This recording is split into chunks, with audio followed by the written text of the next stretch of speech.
Sharing the YouTube link to the group. Yeah, Okay. take the screenshot. Yes, we'll take a group picture at the end. Yeah. The end of the meeting. Everyone, can I request everyone to please turn on your cameras? Actually, I may face the network issue. That's why No I'm not worries, no switching worries, on. no But worries. kindly excuse. Thank you so much. Yeah, no worries. Can we have all of your audio on mute, please? Yes, please. Can you all please?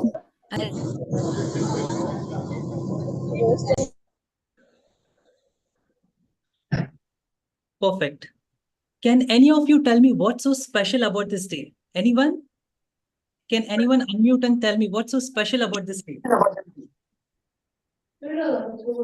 Anyone in the chat box, or can anyone unmute and tell me what's so special about this day?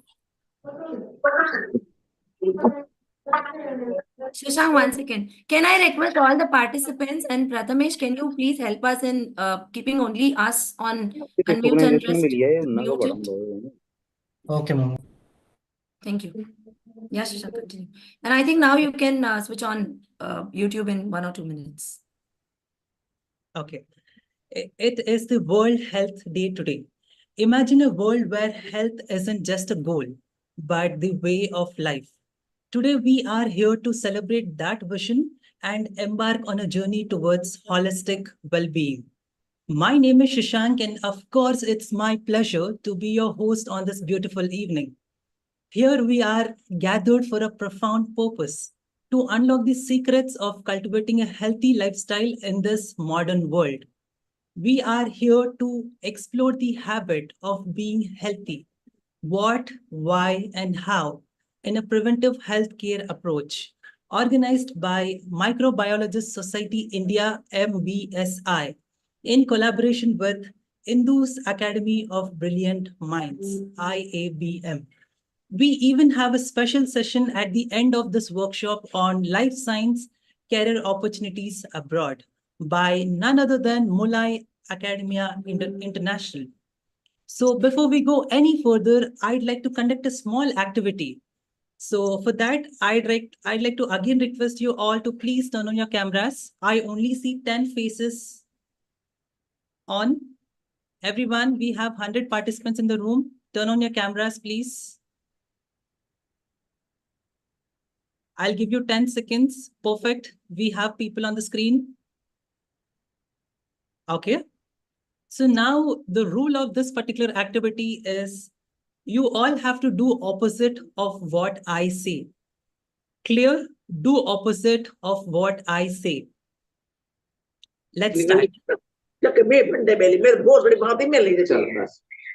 can you help us muting the participants? Perfect. Raise your hand. Raise your hand. Do opposite of what I say. We have to do opposite of what he says. Sit down. Sit down. You have to Sit down. Don't smile. Don't smile.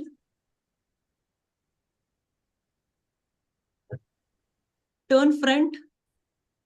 Turn front.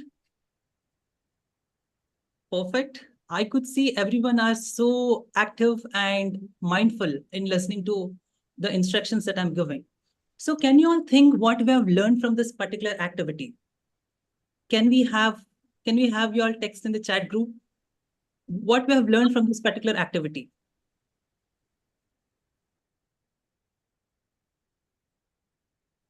Paying attention, listening, focusing on instructions. This is what we all have to do for the next 2 hours, because we have an amazing workshop lined up for you with various learnings filled with them. To formally kick off this particular event, I'd like to now invite Ms. Rashika from MBSI to give the welcome address to all our participants. Rashika is the CSIR Senior Research Fellow pursuing her PhD in University Department of Zoology, Ranchi University and Ranchi. Also, she is serving as State Coordinator of Jharkhand Unit for MBSI. Please give it up for Rashika, everyone. Thank you, everybody. Thank you, Sheshank. So it's my pleasure to be a part of this workshop today. It's a great pleasure to be here. So thank you for this opportunity. A warm good evening to respected AM Deshmukh sir, the President MBSI, Dr. Indumati Somasundaram, founder IABM, our respected speakers, all the members of MBSI and IABM, and all the participants of this phenomenal workshop. So today, we have gathered here to celebrate World Health Day, a day dedicated to raising awareness about the importance of health and also about the well-being of all the individuals around the globe. So the year 2024 marks 76th anniversary of WHO, and as a part of its celebration, WHO has chosen My Health, My Right as the theme of World Health Day 2024.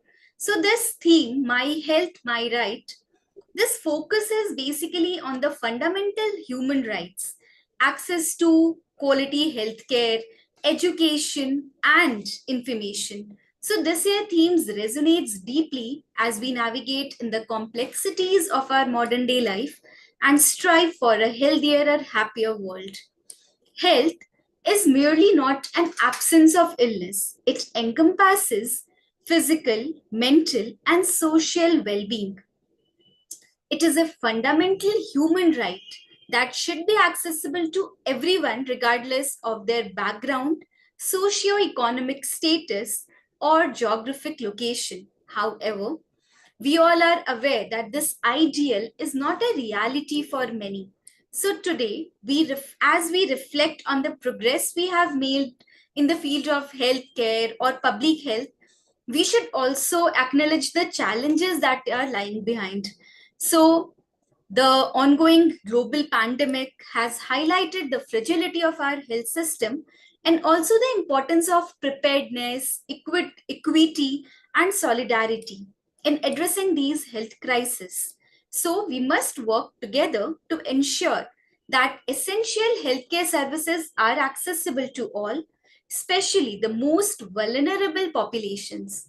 This includes promoting preventive care, improving access to affordable medicines, treatments, or you can address the social determinants of health such as poverty, education, environmental factors, and many more. So we must prioritize mental health also and well-being of an integral part as an overall health. So the stigma surrounding mental illness must be dismantled and adequate support and resources should be made available to those in need. So what can we do as individuals? As individual, we can contribute to a healthier world by personally or individually adopting healthcare, healthy lifestyles, practicing good hygiene, and seeking medical care.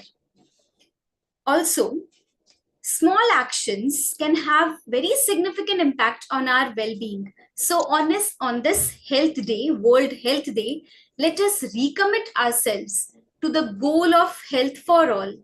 Together, we can build a future where every person has an opportunity to live a full and healthy life.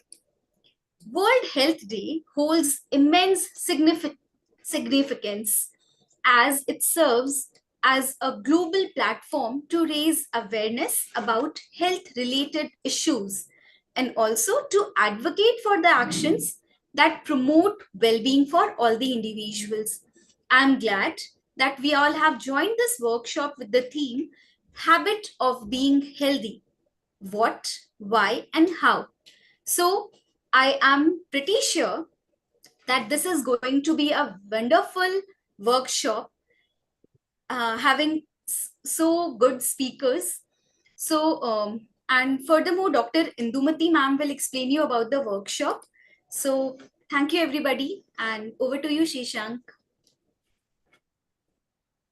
Thank you so much, Ms. Rashika, for that warm welcome address. And now, before we go any further, I'd like to now invite the President of Microbiologist Society India, MBSI, Dr. Arvind Deshmukh, to give his presidential address to all our participants.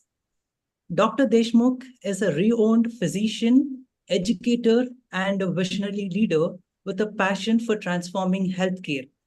With a career spanning decades, he has left an indelible mark on the medical community through his unwavering dedication and commitment to improving patient care.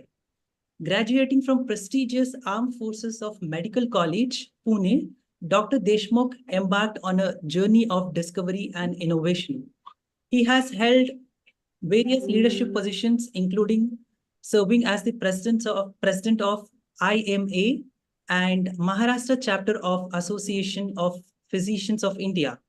His contributions to medical education are equally commendable, having served as faculty member at several esteemed institutions. Beyond his medical practice, Dr. Deshmukh is a compassionate advocate for public health and social welfare. So with that being said, please give it up for Dr. Deshmukh, everyone.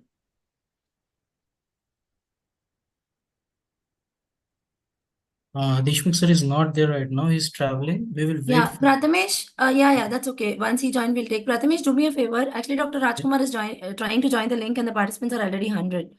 We somehow need to let him in, otherwise he'll not be able to speak. That's why I asked you to give up that space of something.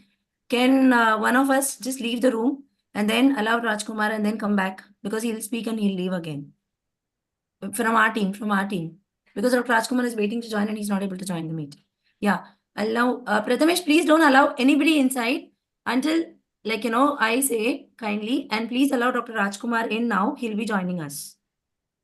Okay, ma'am. Thank you. And don't allow, admit anybody. I've sent everyone the YouTube link. Yes, ma'am. Yeah, so sorry for the technical glitch, everyone. So we'll have the presidential address by Dr. Deshmukh during the course of the meeting. Coming up next, I'd like to now invite the founder and director of Indu's Academy of Brilliant Minds, Dr. Indumati Somasundaram, to give an introduction about the workshop to all our participants. Please give it up for Dr. Indu, everyone. Over to you, Indu.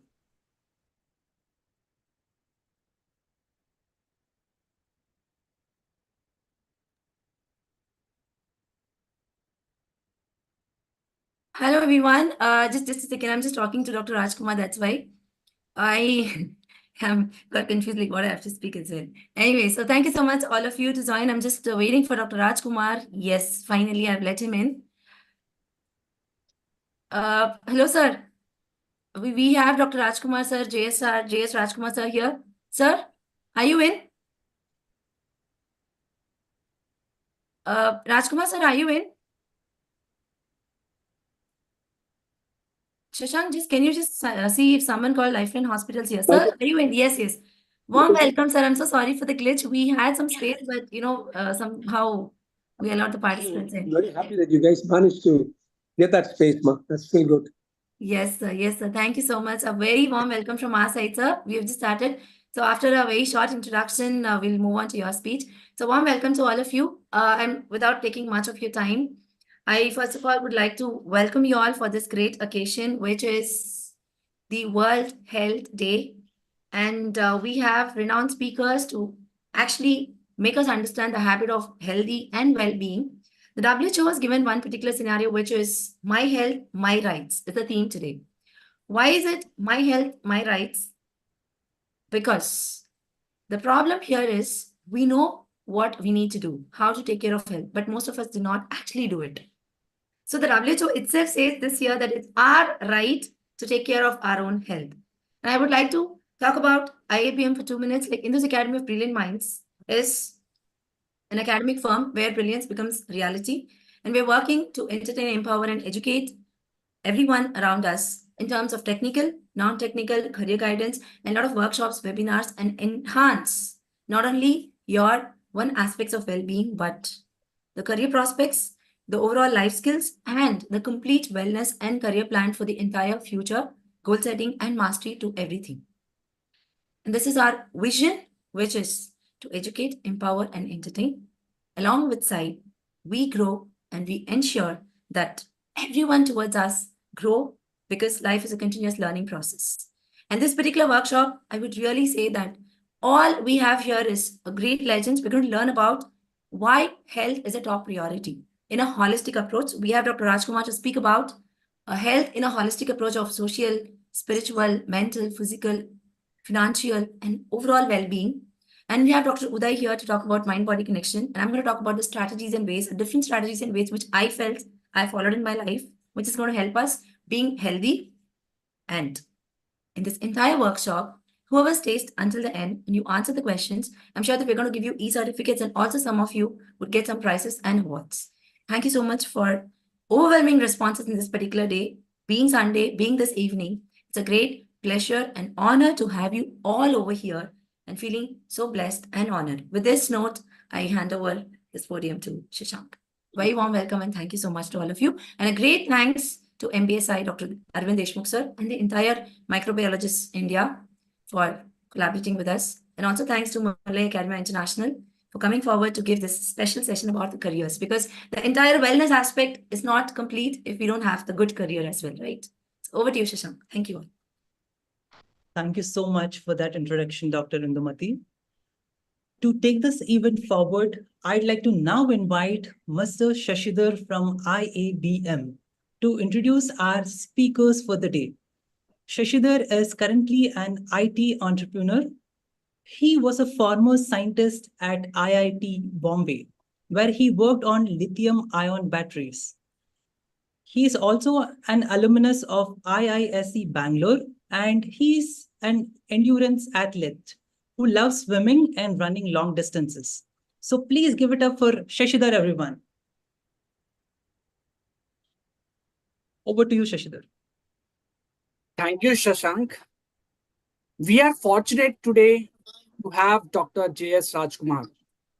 He is a distinguished medical professional and visionary leader. He started his career with the national record of 32 gold medals during MBBS. He holds FRCS from Glasgow, London, Edinburgh, and Ireland. He is a key member of India's first liver transplant team, and he is a pioneer in India to do the first Google Glass surgery, which is also the second in the world. He is a founder of Lifeline Hospital Groups, where his team's achievements include holding World and Asia Book of Records for colossal feats. He is a rock star musician and accomplished author of poetry and history, and also a black belt holder in karate. Driven by innovation and excellence, Dr. Rajkumar is here to inspire us with his talk on Is Health a Top Priority? And this holistic approach. Please join your virtual hands to welcome Dr. J.S. Rajkumar. Over to you, sir. Thank you, Sashi. That was a momentous introduction, and I'm very happy to know that you're a long-distance athlete and a swimmer as well. Brilliant. So I want to start by congratulating the entire group, Sashi, and importantly, Dr. Indumati, who began her career many, many years ago, probably 15, 20 years ago in our hospital. She has then, grown to much greater heights, and I'm so happy to be part of something that she's doing. One thing I can tell you about Indu is that she never did anything in patches. She did it completely. So I know that Indumati, Shashank, and Sashidhar are going to rock together in IABM. So I'm happy many of you are here.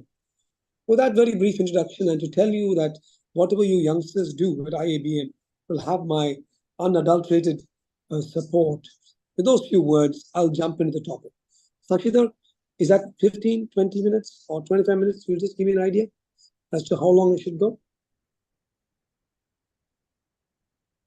Or just shut off my audio feed when I'm boring you guys too much? No. Okay, so here we go. I'd like to start by saying doctors are a busy lot, always running from pillar to post about something or the other. And there's a joke that, we gastroenterologist doctors our nurses tend to strip our patients, have a thin dress, we call it the ICU dress, not because patient is in the ICU, but because you can see the patient, ICU, all completely. And they're just lying down, there are multiple cubicles. The joke goes with that, a patient came to me with a headache and said, look, I just want to see a doctor for a headache because he operated upon my wife. But my nurse jumped on him and said, no, you have to remove the clothes. No, please, I only have a headache. No, you have to. So he was stripped and wearing this thin thing and lying down. And between cracks in the cubicle, his eye caught the eye of a guy in the next cubicle who was also lying down on the couch. So then this guy looks at the guy and says, hey. And the guy says, hey, you know what? I came to this Dr. Rajkumar for a headache. And here I am stripped and lying down on the couch. And the other guy says, hey, you're okay. I just came to deliver a pizza and see where I am. So, though we run all the time, many of us are still focused on the fact that one needs to get the best of health. And I liked what Dr. Indumati said in that introduction, that health is actually multidimensional. If being rich alone would make you healthy and happy, why do zillions of rich people, why do they commit suicide? You tell me that. So if physical fitness alone was important, why do so many top runners or gymmers drop down dead? So really, if you look at health, the original WHO definition used to be the absence of illness. If you're not mentally off, if you're not physically down with kidney failure, if you're not physically on the road, financially on the road, if you're not an emotional wreck, then you're healthy. But now this is being modified. Is that it? So if you're not diseased, are you healthy? Most of us disagree. If you're not diseased, you're not diseased. Yep. It doesn't mean you're healthy. You're healthy when you have a positive, euphoric state of existence. If you ask me in one single word, one single phrase, I would say, if you're happy to wake up in the morning and go to work or go wherever, and if you're able to go about comfortably without a nurse pushing you on a wheelchair, and if you can afford to go wherever you want to, then you're healthy. So I think you have to define it as physical, mental and emotional, spiritual, social, and financial. So let me begin with physical. How many of you guys at 25, 28, 22, 30 have had a health checkup in the last year? One of the problems in India is that when somebody says, have a health checkup, the doctor says that, there's an immediate flash answer. In people's head, and I can see it in their eyes. You know what? The doctor's trying to make a few bucks off me. Notwithstanding the fact that there is no place in the world where a health checkup is so cheap. There is no place in the world where seeing a doctor is so cheap. I have traveled, 30, 40 countries, even in some of the lowest per capita income countries in Africa, and even there, a basic consult. I'm talking about places where all the children are walking around with sniffly noses and barefoot and playing there and walking around in rags. Even there, when I ask people, they say, oh yeah, $20, $10, and these are really low GDP. I'm not talking about Dubai, where the average consultation is maybe 20 times as much as it is in Chennai, those 3 hours away. This is why doctors who go there don't come back. Very few of us, like me, I spent a few years in Dubai, but we came back for various reasons because this is our land, this is our country. So coming back to the point, in the last 10 years, thousands of youngsters defined as 25 to 40 have dropped down dead in the gym or when running or at the workplace. And all because they either overdid the gymming, etc., or they underdid the workout. So they just dropped down dead. Reasons. In one phrase, NCD. I want everybody who listens to me today to carry home this phrase called NCD, non-communicable diseases. In today's context, you all know about COVID. Do you know how many people COVID killed in that 2.5 years? It killed 4.5 million people in the 2.5 years. During that time, the NCD, which is sugar, BP, cholesterol, obesity, Just this combination. Do you know how many people died because of this? Close to 80 million people. You want to know about ill health? You have your records on the table. COVID kills 4.5 million, and in that time, 80 million were killed by NCD. On an average, 39 million people all over the world, human beings, die because of just these four things: BP, sugar, cholesterol, and obesity. And the beauty is, except obesity, you can't see the BP of a patient. Just looking at him, you can't see the sugar, and you can't see the triglyceride, and you can't see the cholesterol, can't see any of these. Patient will look well. And I get very irritated when at the clubs in Rotary or Lions or Gymkhana, you find people, I was absolutely fine. I went to the doctor and the guy said, you got this, you got that. Oh, all these doctors, they're just talking bullshit. If your face doesn't show your BP or your sugar and your doctor picks it up, you damn well know he's saving your life, not making a few $100 off you. So really, if you look at these 4 or 5, you can avert mass disaster. These 4 conditions: obesity, which of course you can see, sugar, blood pressure, and dyslipidemia, which means cholesterol, triglyceride, the whole lot. They contribute to death. Either 2 options. One option due to brain, stroke. Second option due to heart attack. One of the two. These 2 are today, in today's world, among the commonest causes of vascular deaths. And among the commonest causes of vascular involvement are sugar, BP, cholesterol, and obesity. So get rid of these 4 and you can almost live forever. You can just keep going if you get rid of these 4. The only other thing is cancer, which is difficult to predict, but newer tissue studies are now coming. How will you get rid of these 4? Simple: good exercise, good food, and internal little rest and peace. These will give you very good control on physicality. So please have your master health checkups, especially if you're above 50. Start looking at commonest cancers. If you're above 50, look for prostate cancer, look for colorectal cancer, this set of cancers, which are the commonest: bronchogenic lung cancer. You can avoid smoking. Young people nowadays, it's very trendy to smoke or trendy to drink. Drink in moderation. And smoking, no smoking at all. This combination, and live a fairly healthy life with well-defined exercise. Hrithik Roshan has got 6-pack, so I'm going to go in for 6-pack. That kind of excess is what kills people in the gym.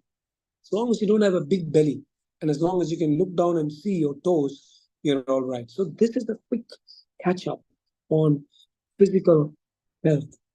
I'll move on from there to mental and emotional health. You see, in the modern world where we mimic the West, we think that you have to win. In winning, you see happiness.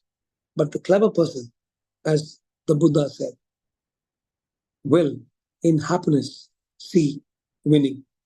Those of you who have read Robin Sharma and The Monk Who Sold a Ferrari will understand that. So if you want to say it in Tamil, many people will say, Vetriyil Magirchikan. That is wrong. Answer is, Magirchiyil Vetri Kanga. In happiness, you should see victory. And I think some key indicators or key routes to be mentally and emotionally all right. If you ask me, the first one is never compare yourself with anyone. There's always somebody who has a more better looking car or better looking wife or better looking job. There's no end to that. It's like you order food in a restaurant. You find some people be busy wondering what the waiter is taking to other people. They're the guys who will never be happy. No point in looking at others. And I urge you all, I don't know how many of you are Tamil. It's a beautiful, everybody says Yadu Mure Yavarum Kelir. That poem was written approximately 2,500 years ago by Kaniyan Pokundran. And the beautiful poem says,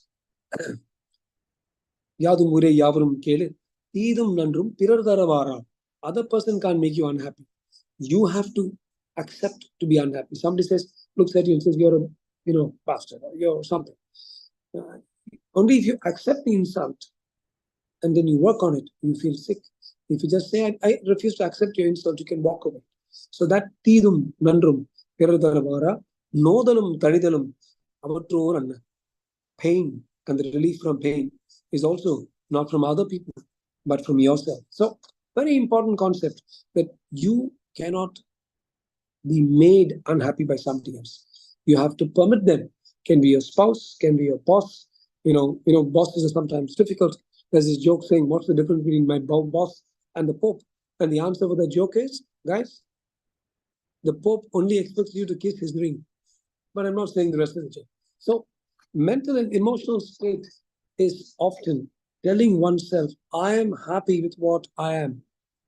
I remember when I was in Don Bosco School, matriculation school, those days the HEP school, all the teachers used to come in scooters and cars and some of them in motorbikes. Only the Tamil Vadya would come wearing slippers with his white dhoti and white shirt. He'll come on a cycle. And when asked, he would always say, "Well, I'm comfortable with this." That's a happy man. Go to Marcus Aurelius, his famous book, Meditations. And it says very clearly in that, he is the richest man who wanteth no more. He is the happiest man who does not need to be made happy. You don't have to make him happy by giving him some gifts. It means happiness is internal. Just those three words, if you can carry home from this talk, that happiness is essentially internal. You can choose to be happy. You can be in pain, some operation, some disease. You can still choose to be happy. You can have moments of sadness. And people whom we love leave us, but you can still choose to be internally happy. It's very important.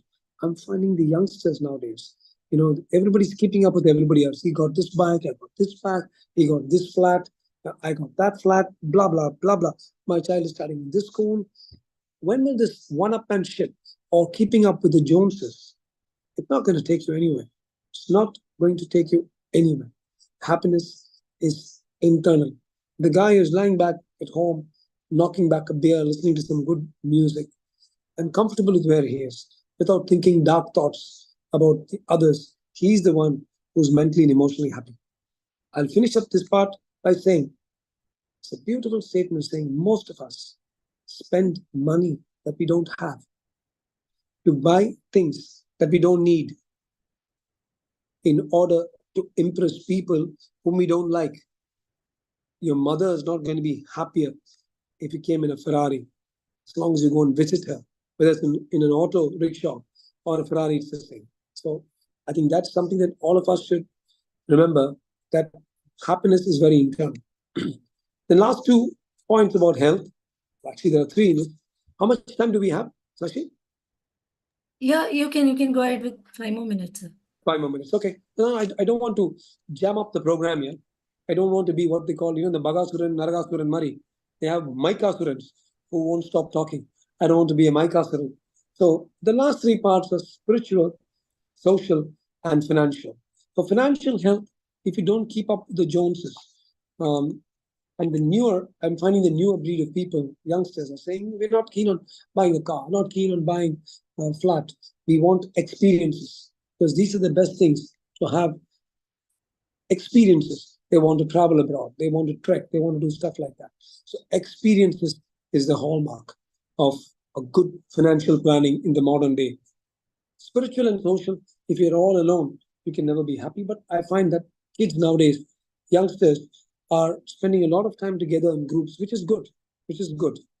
And spiritual, where you think about something beyond you. Tirukkural says, Yan Yanadu என்ற செருக்கை அறுப்பான் வானோர்க்கு உயர வைக்கப்படும். You need to get past this. My little advice to everyone is spend a few minutes a day consciously, not thinking about yourself. How many of us live the day thinking about anybody else but ourselves? Oh, my hairstyle. Oh my gosh, is that girl looking at me? Is this guy looking at me? Oh, how's my glasses? How's my kid? How's my this? My. I, me, mine. If you can escape from that horrendous circle of I, me, and mine, all of you will be very, very happy. So I think to summarize things, there are multiple layers and multiple dimensions to health. And it's not just this one day on World Health Day but we think about physical, mental, spiritual, social, and financial. Obviously, physical is most important because if you're dead and gone, your soul can be happy in some other place, not here. So you need to So you need to be around. So to end my talk, I would say, understand that there are multiple layers. Understand that there are multiple dimensions. And if you ask me, the most fascinating thing about life, the single thing is, we all have a free will. We can define what keeps us happy. This is the way I want to live, and I'm happy with this. Oh yeah, that guy's married. He's got 2 kids. They are holidaying in Greece, and he's put this photograph on Facebook. First of all, you throw off the stupid social media business. It's just, and those 2 people will be fighting, and they'll be close to divorce. There'll be a nice photograph of all of them together. Why? They just want to give you peptic ulcer and make you drink jealous. Rubbish. You draw your limits and be happy in what you choose. Good luck, and remember, finally, we can all be lying in the gutter, but you can still look up at the stars, as Oscar Wilde said, and you can be really, really happy. Good luck, and God bless all of you. Thank you so much, Rajkumar sir. Please have a round of applause for the wonderful talk. I mean, I'm mesmerized, but I feel this talk will persuade everyone to take action in their life for a better health. And yeah, thank you so much, sir, for the wonderful talk. Moving on to the next segment, we have another wonderful talk by Dr. Uday Bodhankar. He's a luminary in the pediatric healthcare galaxy. He holds several prestigious fellowships, including Royal College of Pediatric and Child Health and World Health Organization for Maternal and Child Health from WHO. He's the editorial board member of several national and international pediatric journals, including Pediatrics, American Academy of Pediatrics, Pediatrics in Review, publication of AAP. He's the ex-member Advisory Council of Government of India for Integrated Child Development Scheme and Indian Council for Child Welfare. He held several prestigious posts in Indian Academy of Pediatrics, including the National President of IAP, and he has got several national awards for outstanding contribution to child welfare, and he has been felicitated by Honorable President of India for Child Health Project. He had developed several innovative projects, and he has been rewarded for the welfare of newborn and child care in India and he has organized several wonderful projects like IAP Child Health Care Week and Kids Channel on TV. He has received appreciation for the child and mother care and child welfare by the Indian Academy of Pediatrics, WHO, and UNICEF. And driven by his passion for healthy life, Dr. Uday is here to inspire us with this talk on mind-body connections. Please join your virtual hands to welcome Dr. Uday Bodhankar. Good evening. Thank you, Sudarshan, for that brief introduction of me. I am really honored here by the invitation from Microbiology Society of India in collaboration with Indus Academy of Brilliant Minds. I am grateful to the patron, who is my friend, philosopher, Dr. A.M. Deshmukh, co-patron, Dr. Srivastav, and chairman, Dr. Payan. In addition, I think we were very lucky to listen to the very inspiring speech by Dr. Rajkumar, and I'm really honored here to share the diet along with the no less than Dr. Indumati Somasundaram, who is the surveyor of the society, Hindu. And with this, I think I will welcome all for the WHO Day. I am a pediatrician. I am staying in Nagpur. We have got a pediatric society with more than 50,000 pediatricians of India, and I was the head of that academy. And really, today's topic, which Indumati had requested me to share, Deshmukh, is habit of being healthy, what, why, and now. And on that, she had asked me to talk on mind-body connection. I think which was not a cup of tea for me, but anyway, I had taken this challenge. Yeah, kindly excuse me. I have tried my level best to give presentation along with video. So I think with this, I thank everybody and welcome all the delegates who have joined more than 100 on YouTube for this very much inspiring and emotional and sensitizing workshop on healthy habit and healthy living. Over to you. My slide, please. Yes, sir. Yeah. Rashika, Over to you. Rashika, also thank to Rashika. She has been always helpful, and Shashank, both of them. Yeah. My preamble, Indu madam has given me around 15-20 minutes. I will try to finish before that. Can I have my first slide, please? Yeah. Can you see? Yeah, can you see this? Yes, sir, we can. We can. Oh, okay. I think my topic you should given by respect to Indumati madam is mind and body connection, holistic approach.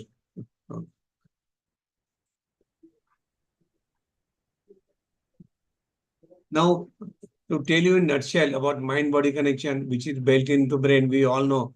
Our emotion, you all know, often affect the way we feel physically.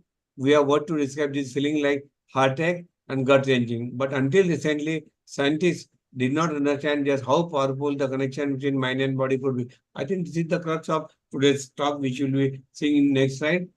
Coming to, previous slide.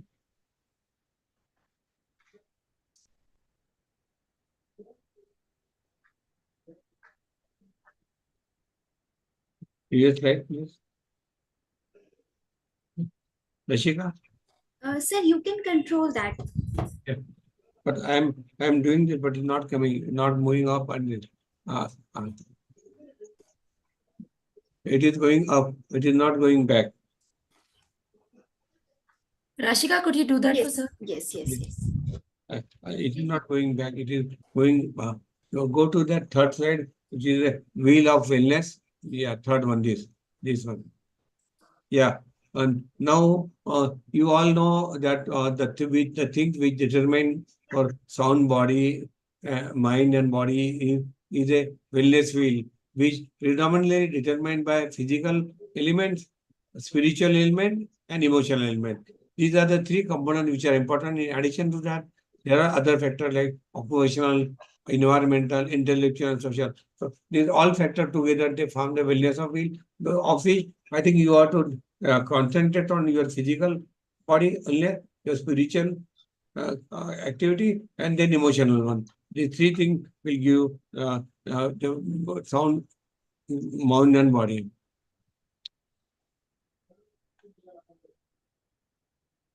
Sorry.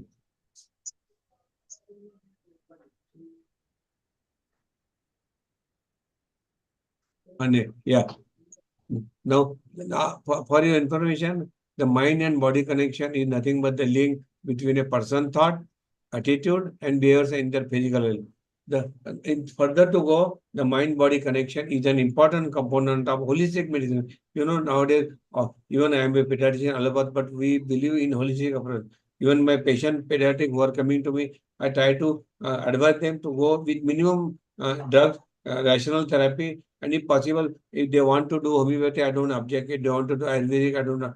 Lastly, when it is a illness which requires rational therapy, then only we go for allopathy. So this is the philosophy that seeks to treat the whole person, not just the symptom. We treat the symptom, but if you take holistic medicine, they treat the whole body.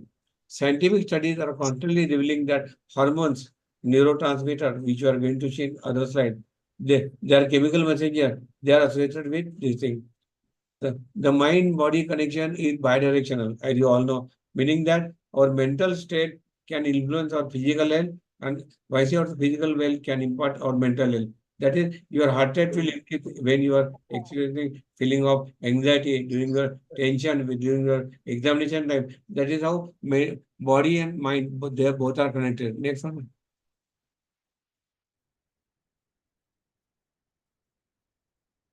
Next. I don't know. Rishika, please. Rashika, could you help sir to change the slides? Yeah, next. Sorry.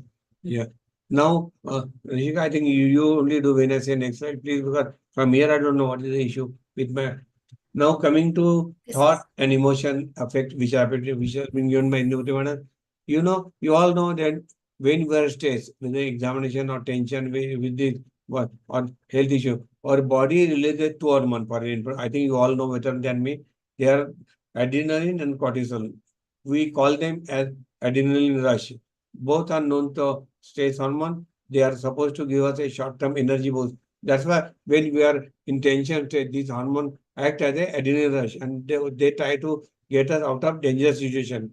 However, you must know that continuous releasing of this hormone too frequently can have negative long-term. This is what it take home message, madam.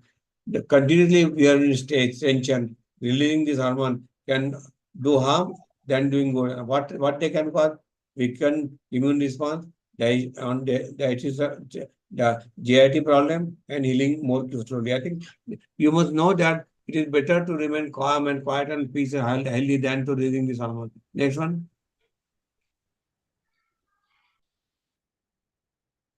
Next. Ishika. So now this we can see that there is a brain and this is a heart. So if there are positive thought, this will have good effect on brain and heart. If there are negative thought, both will be affected. This is what has been shown in short in this slide. Next one.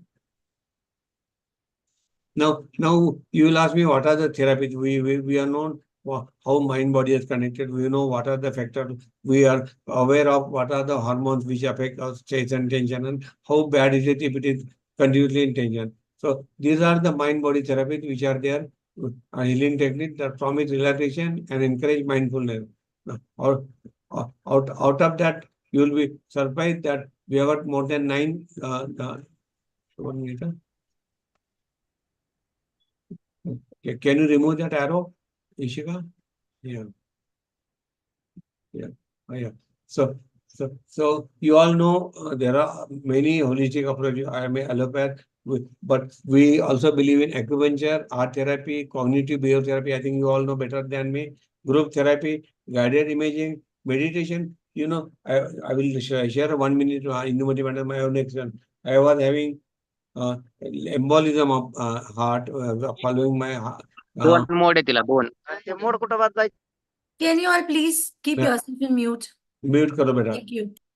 So that time, you know, I was struggling between life and death, and there came this therapy, acupuncture, meditation, music therapy, qigong therapy is Japanese one for meditation, and tai chi nowadays I think, madam, even Indian people are also trying to build. I think yoga, you know, every day morning I get up at 7 o'clock, do yoga, Anulom Vilom, Kapavati, then do some physical exercise and walking. This is what gives you solace for the whole day. Next one, please.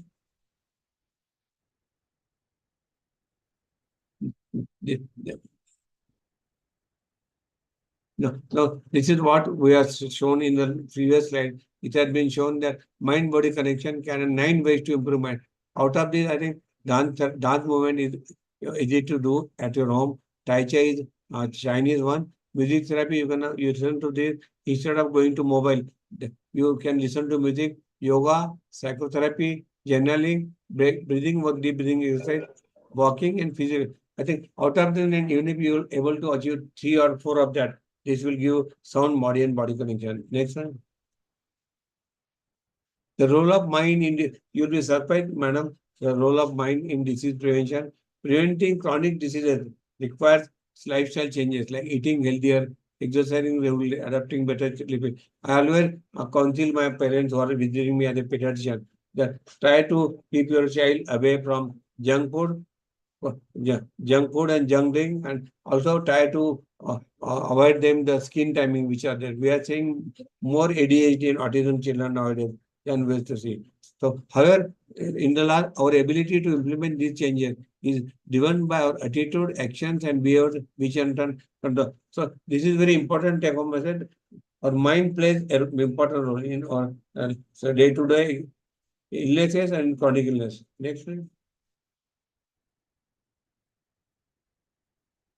Now, this is in short the mind-body connection which you have seen already. Our minds and bodies are integrally linked, influencing each other in profound ways, as we were seen in last slide.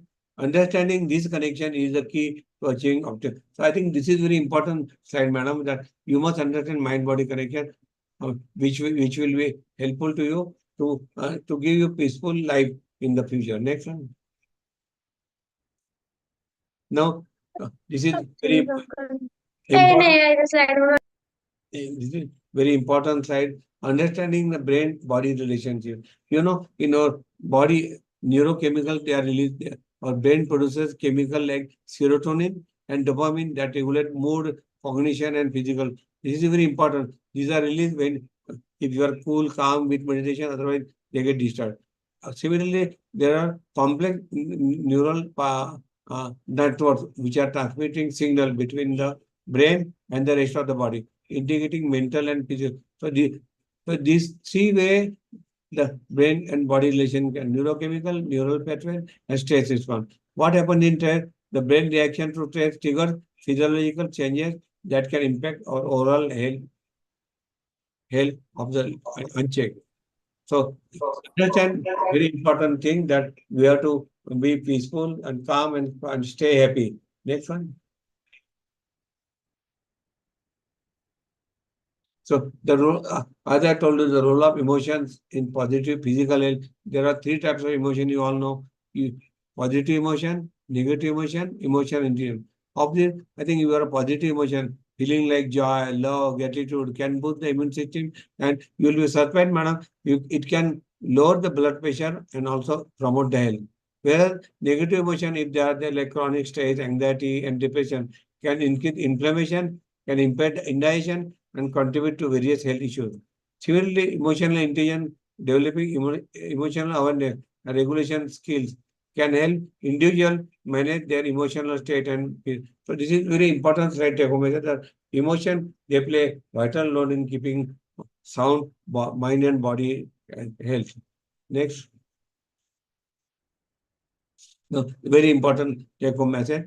Stay grateful and stay balanced. This is what is the common. Make every effort to be a peacemaker, overlook offenses, and stay serene and calm. It's difficult to do that even for me, but get rid of haphazard and random living. Stay deliberated and purposeful. So take home message, stay grateful, do something good for others, stay balanced with balancing mind and body and emotion. Because the role of emotion in physical has been labeled as stress, happiness, and anger. Next. Now how stress and its impact can be on body. Like we have seen, emotion can impact badly if they are good. Like stress triggers stressful event or situation. They activate the body's fight or flight response. Similarly, physiological changes. Hormone like cortisol, adrenaline, we have seen adrenal push are released, fading to increase heart rate increase, blood pressure increase, muscle tension also increases. So this is what happens in stress. Long-term effect of stress is chronic stress can contribute to various health problems, including in part heart diseases, weaken immune system, digestive system, and blood pressure and cortisol. So this is what is impact. The stress can have impact on body, as we have seen emotion, we have seen exercise, we have seen stress. Next one. Next slide. Now, what is the impact of mindfulness and its benefit? It has got very benefit. Your mindfulness is there, very positive stress reduction. It can cause emotional regulation. It can improve the focus. It can have physical benefit. So, four way, if your mindfulness is there, that practices like meditation you can practice can have lower stress, anxiety level. Emotional mindfulness help individual become more aware of their emotion. Improved focus, mindfulness can enhance our ability to stay present and alternative. Physical benefit, regular mindfulness practice can lead to improved sleep, reduced inflammation, and better immune system. I think very take-home message of this slide. Next one. Sorry. Now you will, I think this is important one. There are many students who are microbiology, nutrition. How nutrition can affect mental well-being. You'll be surprised that gut-brain axis, which is there. The microbiology students, I think I did not talk to them. They are expert. The gut microbiome and the brain are closely connected with gut health influencing the mood. You'll be surprised cognition and mental. This is very important, surprising research finding which has been done. Similarly, hydration and mood are interlinked. staying hydrated with at least 2 to 3 liters of water daily is crucial for maintaining cognitive performance and regulating emotional state. In addition, nutritionally rich food like consuming a diet rich in whole, unprocessed food can provide the essential nutrient needed for it. Here, my take home, try to avoid the pizza, all this junk food, junk dish, cold drink, Cadbury, chocolate. We always tell all children not to go for homemade things. Now, again, mindful eating, you will be surprised. Practicing mindful eating can enhance the enjoyment of food and promote healing. So, during, I remember as a child, whenever we used to come for lunch or dinner, we used to pray God, make a prayer, and then we used to eat. And we used to eat all of them together with my parents, with all 5 sisters. So, this we have to imbibe this culture which are traditional. Next.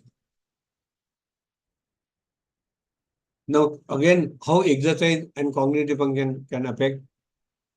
You all know exercise stimulates the growth of new brain cell, which is improving memory and cognitive.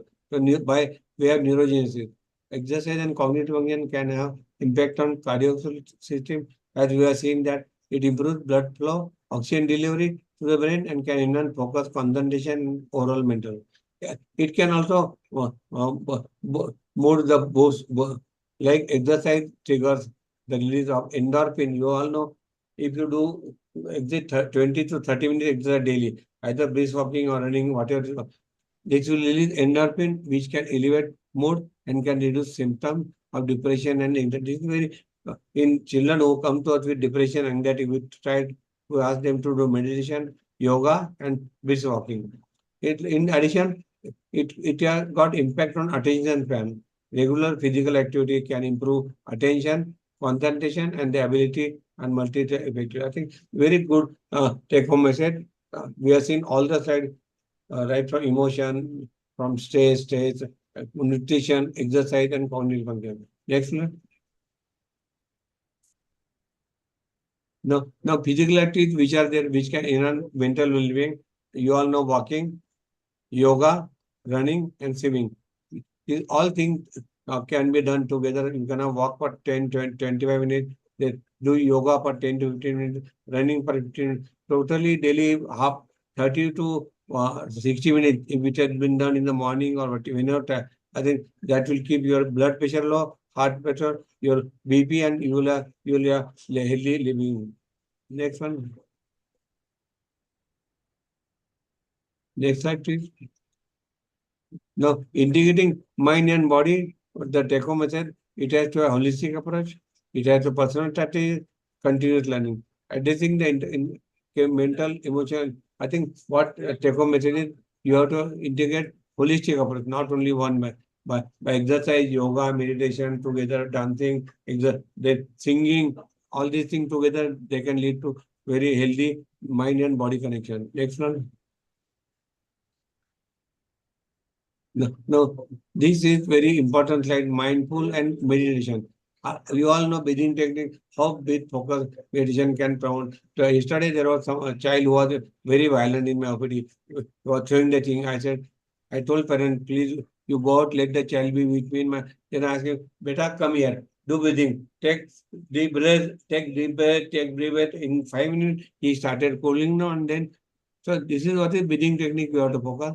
Body scan meditation, loving kindness meditation. This is very cultivating a sense of compassion, love, and goodwill toward the oneself and other. See, you all do everything for yourself, for your family, but if you do the thing for other, like oppressed people or those who are needy, who are specially challenged, that will give you blessing from them. Next one. Next, Rishika, next. Now, conclusion. See, this is my last slide. After that, 3-minute video is there. You have to have balance. Fostering a healthy equilibrium between physical well-being and mind. Now, you have to empower understanding of how the thoughts and emotion can influence your life. And lastly, integration, recognizing the integration of mental well-being with physical. I think this is what today's talk is that you have to balance yourself with physical exercise, meditation, yoga, and then following the simple exercise which you are told to have calm and quiet life. Next one. After that, I think we have got the video. Vishika, yeah, play the video, and then this video will tell you what your given lectures for 10-15 minutes. Yeah. Yeah, play.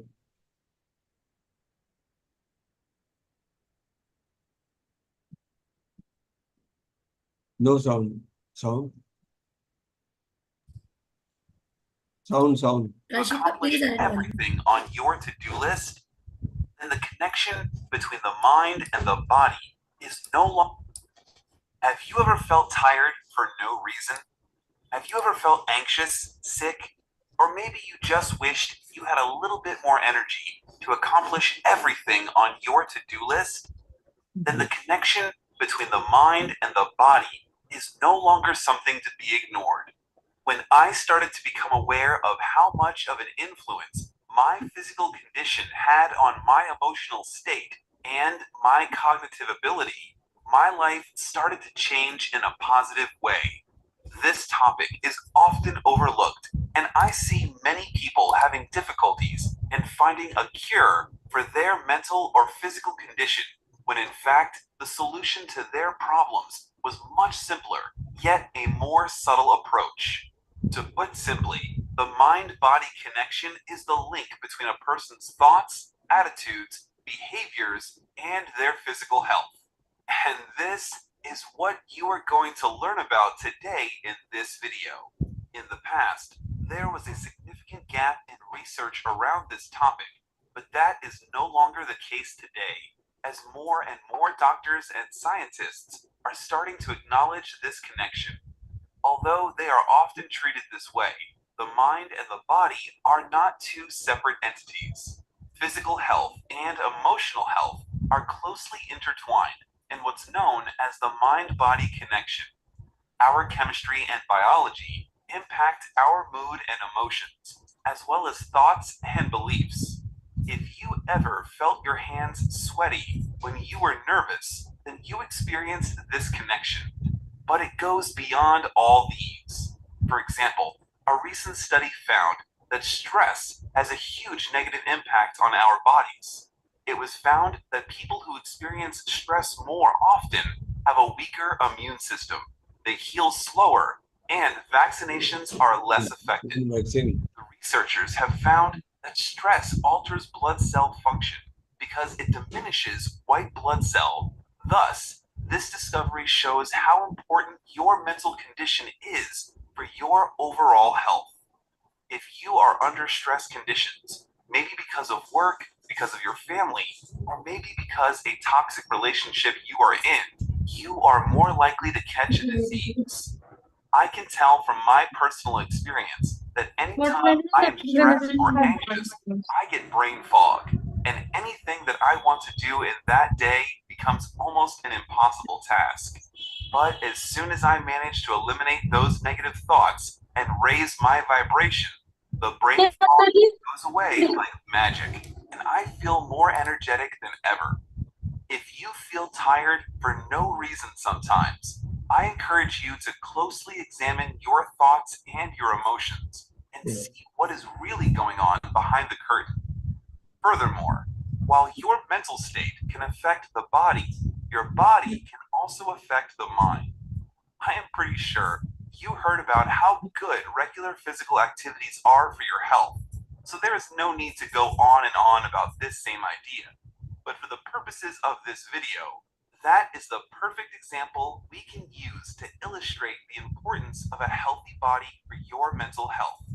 If you find yourself out of shape, if you don't take enough time to take care of your body, and you are overweight, I can almost guarantee that you are most likely to experience negative emotions in your life, like anxiety, depression, frustration, or anger.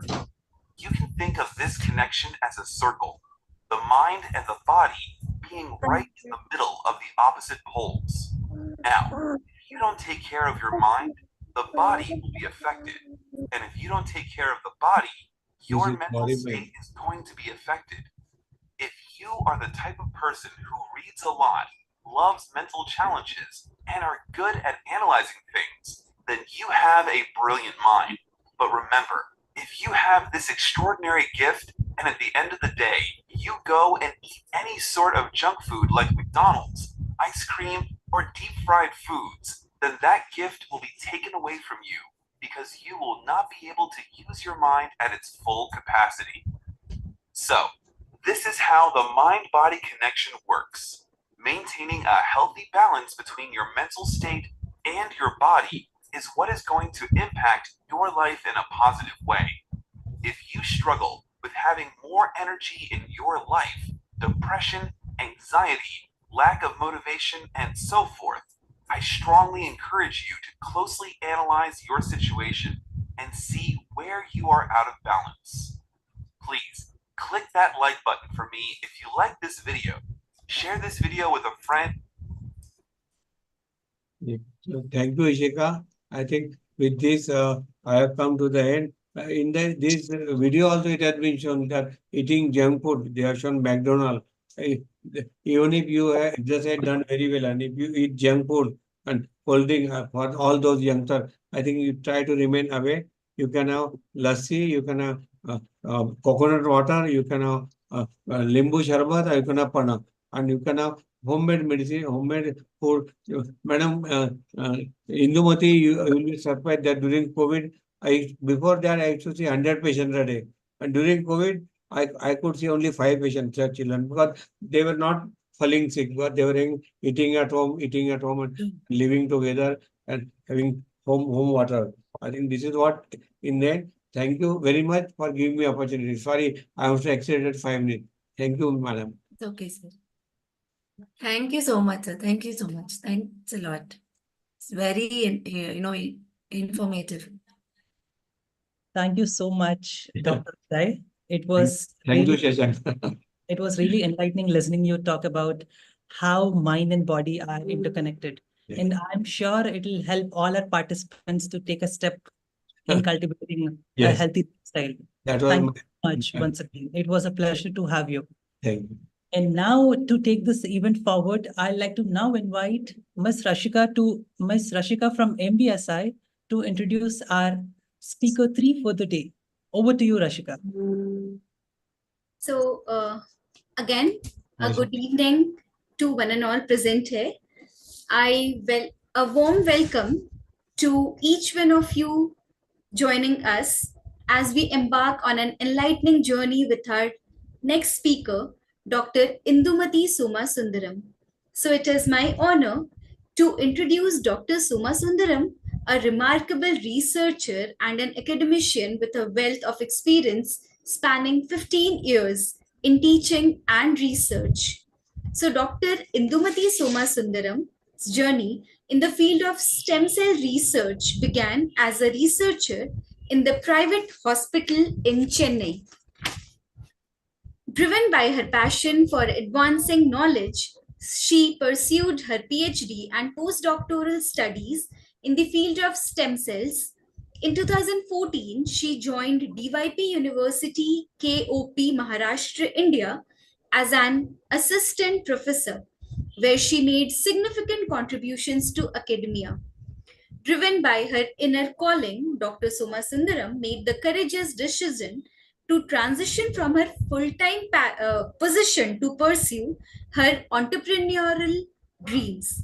In 2020, she founded IABM, that is Indu's Academy of Brilliant Minds, and simultaneously, she also served as a content writer, researcher, and associate professor at the Department of Biotechnology, KIT Institute of Technology. Dr. Indumati's commitment to academic excellence is exemplified by her guidance of 3 PhD students and authorship of 4 international Springer books, along with numerous national and international publications. Her multifaceted roles as a tutor, researcher, author, entrepreneur, and aspiring public speaker reflect her dynamic personality and unwavering dedication to her craft. On a personal note, Dr. Soma Sundaram is a devoted single parent to her 8-year-old daughter Akshya. Currently based in Chennai, she serves as a NEET faculty, researcher, and freelancer while nurturing her vision of empowering individuals through IABM, where brilliance became reality. In essence, Dr. Indumati Somasundaram embodies the spirit of a tutor and a researcher by nature, an author by heart, a speaker by passion, and an entrepreneur by drive. Beyond her professional endeavors, she finds joy in reading, writing, gymming, playing badminton. So please join me in extending warm welcome to Dr. Indumati Somasundaram ma'am, whose vision and passion inspire us to unlock opportunities for growth and transformation. So thank you so much, and over to you, ma'am. Thank you, Rashika. Thank you, team. Thank you, all the beloved participants.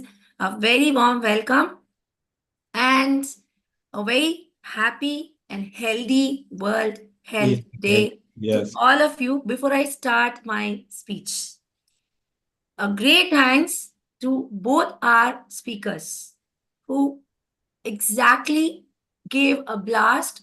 They just gave a great gesture of what a health is, how a healthy approach would be in a holistic manner. And also, they said that physical, mental, social, spiritual, emotional, and I can even add, like, we have environmental, occupational, all these put together is a healthy well-being.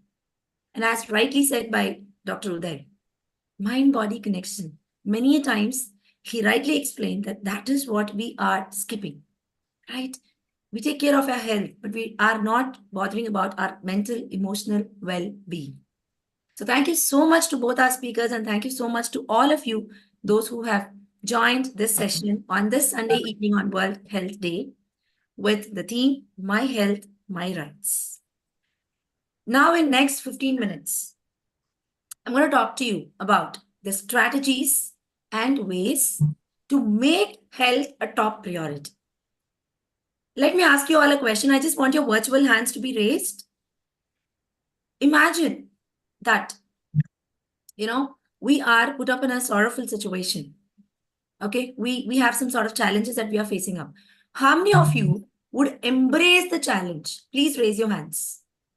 How many of you would embrace the challenge? Thank you so much. Let me ask you a second question. How many of us, yes, thank you all for raising your hands. How many of us would cry over things and feel that, we are here facing the challenge, why only to me, so on and so forth? Could you, for the first question, could you all put your hands down? For the first question, could you all put your hands down, and let's ask the second question. How many of us feel like, why me? Why am I facing the problem? Why all those issues come to me? Being a crying baby, regretting for things, thinking about the past. Most of us, right? So there are both school of thoughts. There are both school of thoughts where on one side, we are ready to embrace the challenge, but on the other side, we still become the crying baby and brood over things and feel about what has happened in the past. So I'm going to talk in the next 15 minutes, 5 top strategies and ways to make our health a top priority in a holistic approach, which is way out of the box and which is my practical experience, which I have followed, and I feel I'm healthy in all the holistic approach when I followed this. So this is completely a practical experience, nowhere in YouTube, which I felt it's useful to me, and I want you all to know that it is useful to all of you. Let's begin. The very first thing is, we have 24 hours in a day, right? Let me tell you all one thing.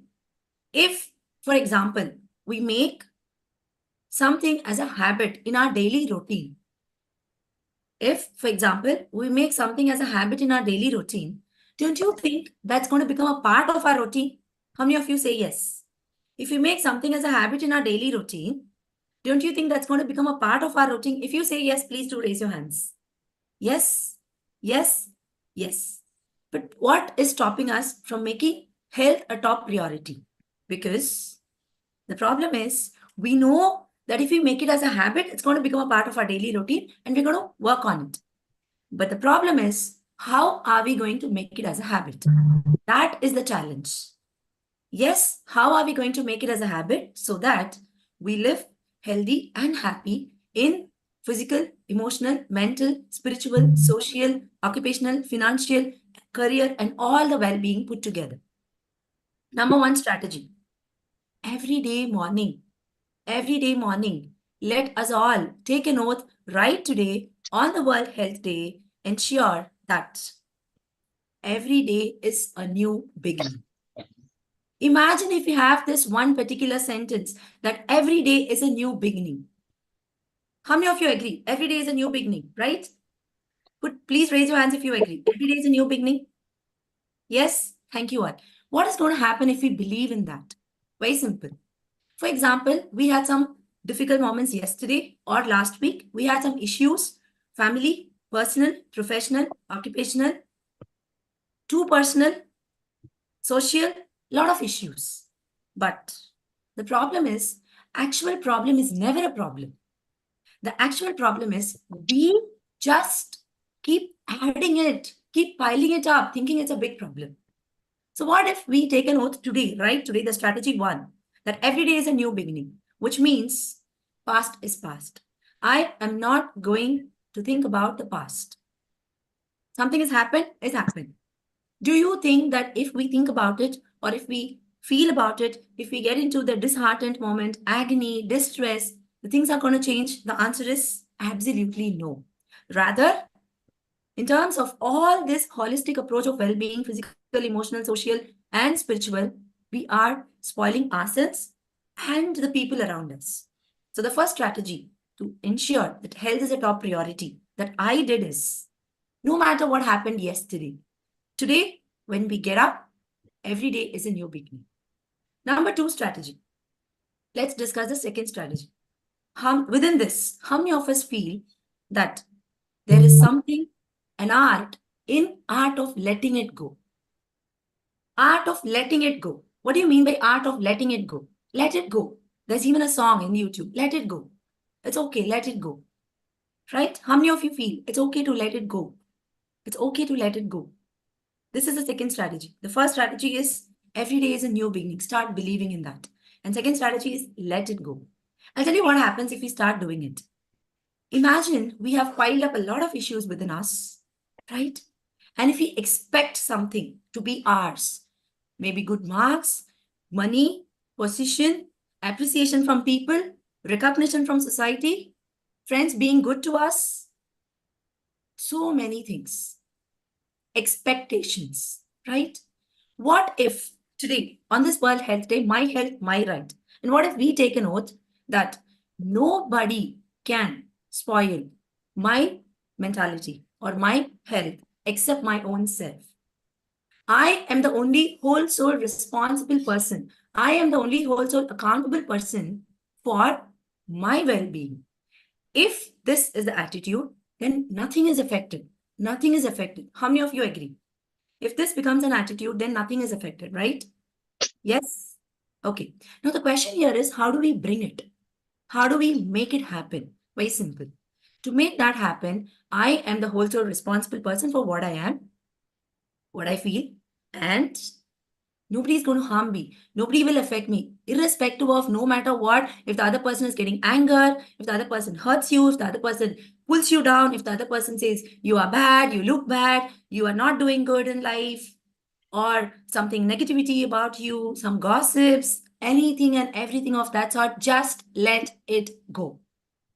Just let it go.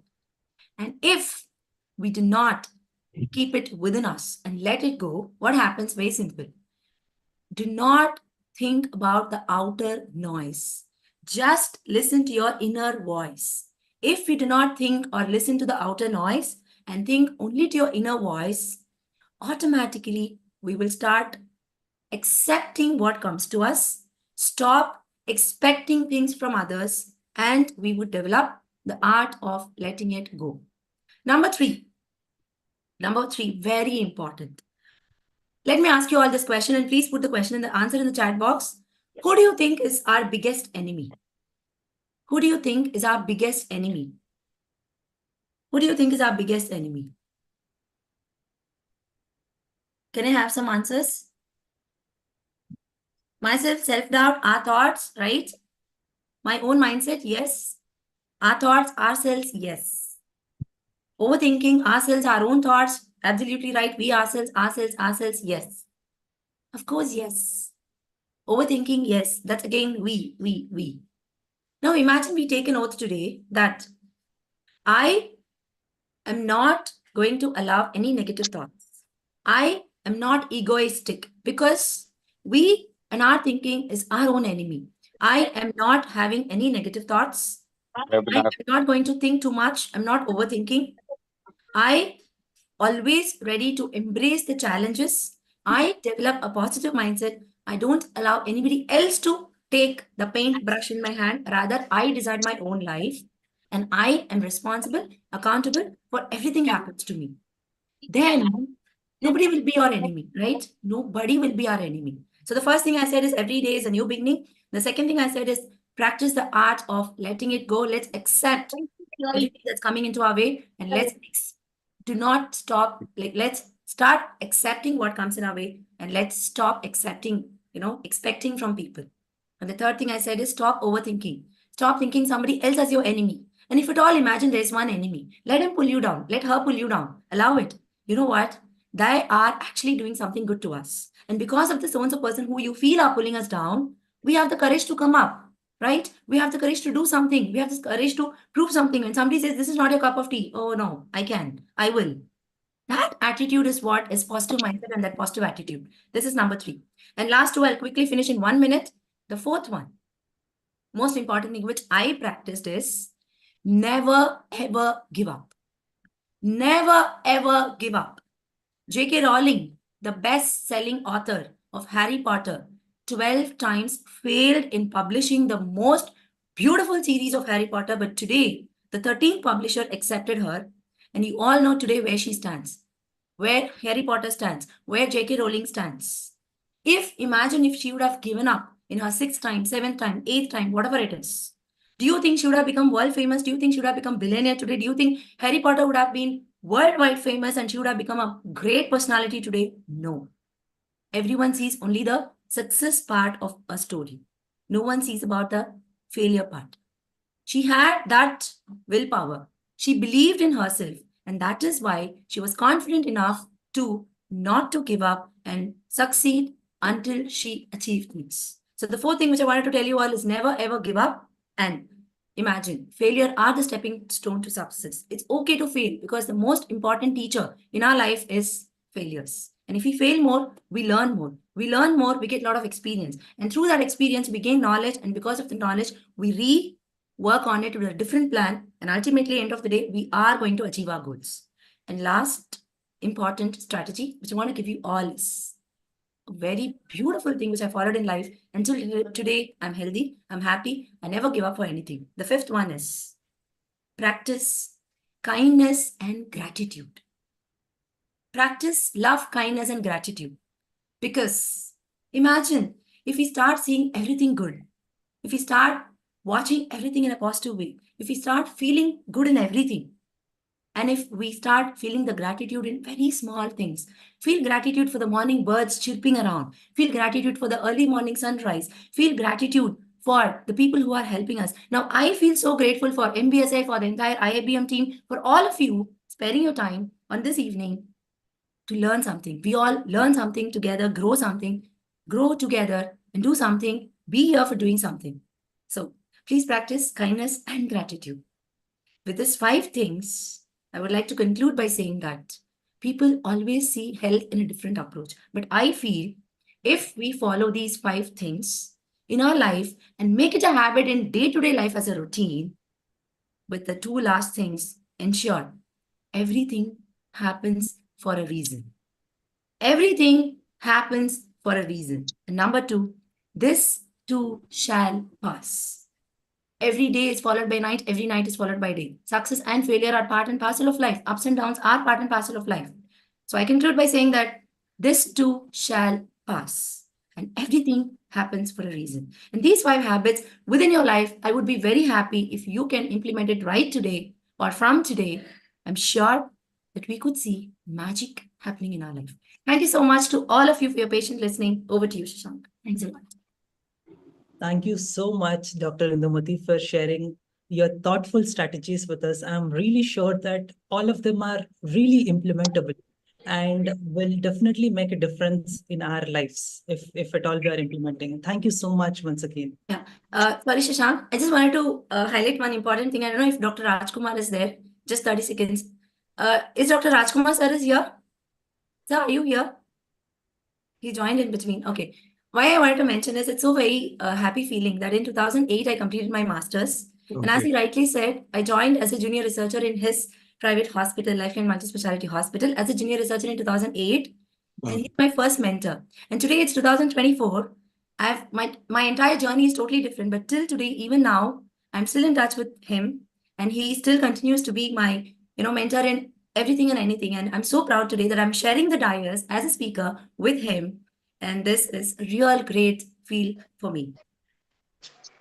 You know why I said this? Because we never know what is waiting for us in the future. A lot of better things are waiting for us. So let's not stop hoping this vitamin, the vitamin H, which is vitamin hope. H. With this hope of vitamin H, let's move forward in our life. Thank you. Thank you so much, Indo. Your journey is really inspiring to all of us. Next on our agenda, we have a panel discussion on habit of being healthy. And to moderate this particular panel discussion, I'd like to now invite Ms. Bhumika from IABM team. Bhumika is a science student from Maharashtra, helping us as a student intern at IABM. Please give it up for Bhumika, everyone. Over to you, Bhumika. Thank you, Shashank. Thank you. Hello, everyone. Very good evening to all, and a warm welcome to everybody. I am here to discuss panel discussion with you all with our panel speakers. And Dr. Indu ma'am. Yes, Bhumika. Ma'am, Dr. Rajkumar isn't with us, right? That's what I'm thinking. I'm just seeing. He came in between for the panel discussion because we are a little running delay. That's okay. That's okay. You can post your questions to Dr. Uday and myself. Because Okay, he ma'am. joined for the panel discussion, he left. Go ahead with Dr. Uday and myself. So I'll be asking parallelly 2 questions to each one of you. And my first question is for Dr. Uday. Yes. How can we bridge gap between traditional healthcare system and complementary or alternative approaches to wellness, particularly in terms of mind-body connection?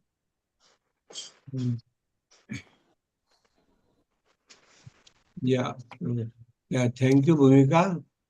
That question was really slightly implicate. What I feel that if you want to integrate medicine, places significant emphasis on the holistic treatment of patients, taking into account not only their physical well-being, but it is important, Bhumika, to also emphasize their mental, emotional, spiritual dimension. Number one. Number two, it is characterized by amalgamating mainstream Western medicine, which we are having allopathy, even into complementary alternative medicine like homeopathy, Ayurvedic, Unani. You all will be happy to know that present government under the Prime Minister Modi ji has more emphasis on Ayush medicine, which is the Department of Ayush, which has got Ayurveda, Unani, homeopathy, and other things. So I think if you take up this, I think that can bridge the gap between traditional healthcare and complementary.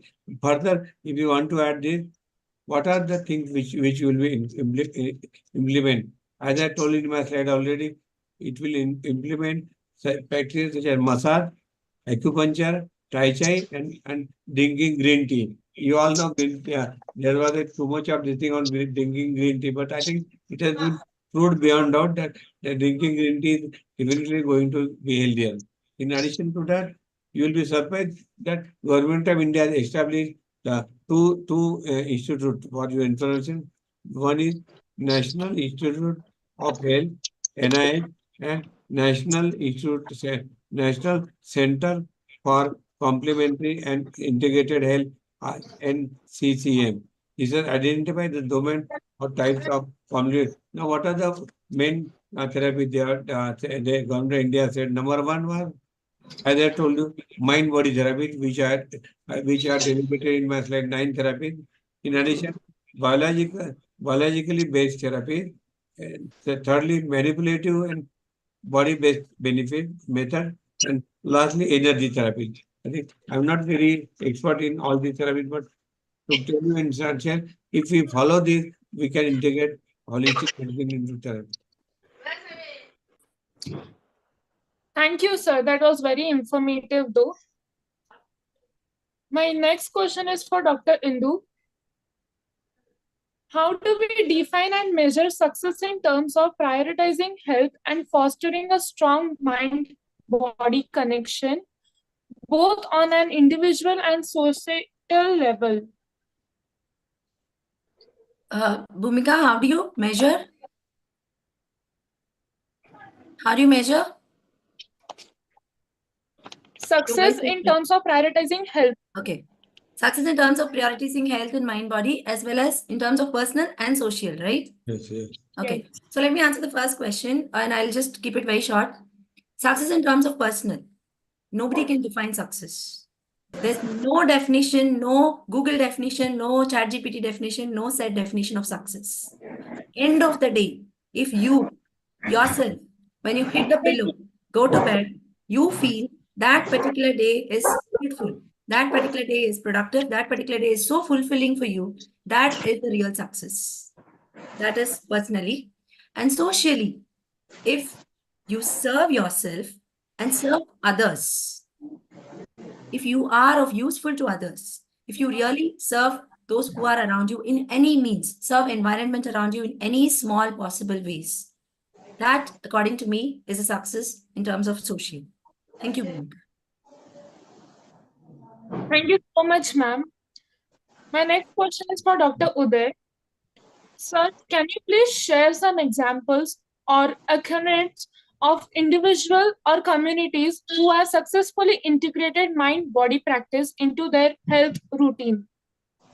Thank you, Bhumika, for that. I think if you want to example, the example of the question is individuals or communities who have successfully integrated mind-body practices into their health routine. Here, I must say, with all respect and regard to two people in my life who I was lucky to meet. Number one, I think Sadhguru Maharaj from Coimbatore. He has implemented both the thing, and you have seen his video. I think it is very inspiring. He always says, kindly connect your mind and body and how to live happily, peacefully. Number two person, if you want to say, is C.C. Ravi Shankar of Bangalore. I was very lucky to meet him in Nagpur when he came. Even I visited his ashram in Bangalore. These two personalities has made a very much great impact in my life, in the life of millions of people who wanted to really implement what has been taught, that like spirituality, yoga, peace, meditation, all these things. And then with this, implementing in your life daily, on the daily basis, or at least I say to people who are busy, try to do in the morning, if not possible, whenever you get time, afternoon or evening. If you can do this 5 days a week, I will say 7 days a week, if you try to implement whatever they have been taught by these two gurus. And in addition, definitely I give some marks to Ramdev Baba. Though I don't believe in the claims for cure, but definitely yoga, which are taught, has made of India proud. Even United Nations has implemented Yoga Day with the help of only due to Honorable PM and due to all efforts of Ramdev Baba. I think three people definitely from India, and also our ancestral gurus and all these things, they were guru, the Valmiki, they were also following this, and we are following the tradition of them. I think this I would like to say. Okay, sir. Thank you. My next question is for Dr. Indu. What are some of common barriers or misconception that prevent people from prioritizing their health, and how can these be addressed? What are some of the misconceptions? Or barriers that can prevent people from prioritizing their health? Okay. So what are the misconceptions or barriers that stop people from giving a priority to their health? One thing is very simple, that we are not prioritizing it. That is the biggest hindrance. We don't give importance to that. So much of fast-pacing world, competitive world, we run behind everything for money, for position, for possession, for family, and anything and everything. What is not being here is self-love. If every one of us start practicing the self-love, self-care, self-reflection, and self-mastery, and if you feel that you're working for everyone around you, for your family, for your spouse, for your sons and daughters, who's going to take care of you? If we start thinking that self-love is more important, self-love is the best love, and start introspecting, start identifying, start introspecting, be in solitude and think in what way that we can be healthy in a holistic approach. And this is what I feel is the biggest hindrance. And the second most biggest hindrance, which I wanted to say, is the very simple thing is what the attitude that we feel that, especially women has this problem. I am born to serve my family. I am born to serve the community. Or even the working man feels like, I have to take care of my family. So let's break that barrier. Let's come out of that barrier and let's start feeling that I am very important. I wanted to say one affirmation to all of you. If you can, please switch on the video and follow it along with me, because that is going to break the barrier and it's going to help us going a long way. Let's take this action. This particular barrier, can I have all the videos on? Can we have the videos on? It's going to break the barrier. We just have a special session and we are done for today, and we'll have just 10-15 minutes delay. Sorry about it. Can we have every one of you switch on the video? Yeah. Just 30 seconds of self-affirmation, which is going to really keep us rejuvenating. Thank you. Thank you, Nupati. Before Yes. I have got some poem in the end. I will read on mind and body, mind and body. Yes, sir. That in the end, when you give the time. Sure, sir. At the end of the session, we will. Yeah. We will. Yeah. Okay. I want all of you to just keep your hands in your, heart, near your heart, and take this oath that the biggest barrier is our own self. We are not caring ourselves, right? So I want all of you to take this oath. I, myself, and please tell your names. I, so and so, your names, right? Follow this A, B, C, D, E rule. A, B, C, D, E rule. I appreciate myself. I appreciate myself. I be for myself. I believe for myself. I be for myself. I be for myself. I clap for myself. I clap for myself. I do it for myself. I be for myself. And I enjoy in what I am doing for my own self. I enjoy what I'm doing for myself. Thank you so much, all of you. If we have this affirmation that I am also an entity, I'm also a person who I need to care about, and I would be appreciating myself, be for myself, believe in myself, clap for myself, do it for myself, and enjoy in whatever I do. If we have this strategy and attitude, we will break that particular monotony and ensure every one of us become healthy. And our country is going to glorify to great extent. Thank you all. And we have one or two questions in the YouTube link as well. And students have posed this question. I just wanted to answer it in 1 minute because I feel very bad that, in YouTube, our questions are not answered. So they wanted to know that, there's a lot of cardiac arrest which is coming in India. Yes. What could be the reason? And there's also a lot of diabetic and metabolic syndromes which is affecting, and what could be the reason? I will answer this question, and I want Dr. Uday also to answer. According to me, what I feel is even at age 30, 35, people die out of cardiac arrest. The most important factor is what do you think? Stress. A very simple thing, very simple thing. Nowadays, because of the world being so competitive, we start taking everything serious. We start taking everything that is around us too serious within us, too complicated within us. And that is the only reason it's stopping our growth. It's stopping us to believe in ourselves and go forward.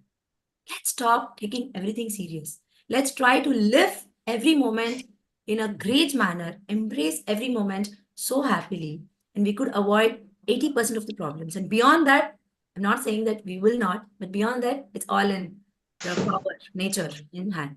But at least let's try and live every moment. Yes, Dr. Uday, sir. Yeah. Thank you, Indumati. I think I agree with what you have said. In addition, what as a pediatrician, I will give message to all the delegate and YouTube that whatever is happening, we are seeing 35, 30-year-old with cardiac arrest and heart disease. I think the things start in childhood. So in our childhood, we were never offered any cheese, butter, ghee, cold drink, Cadbury, chocolate.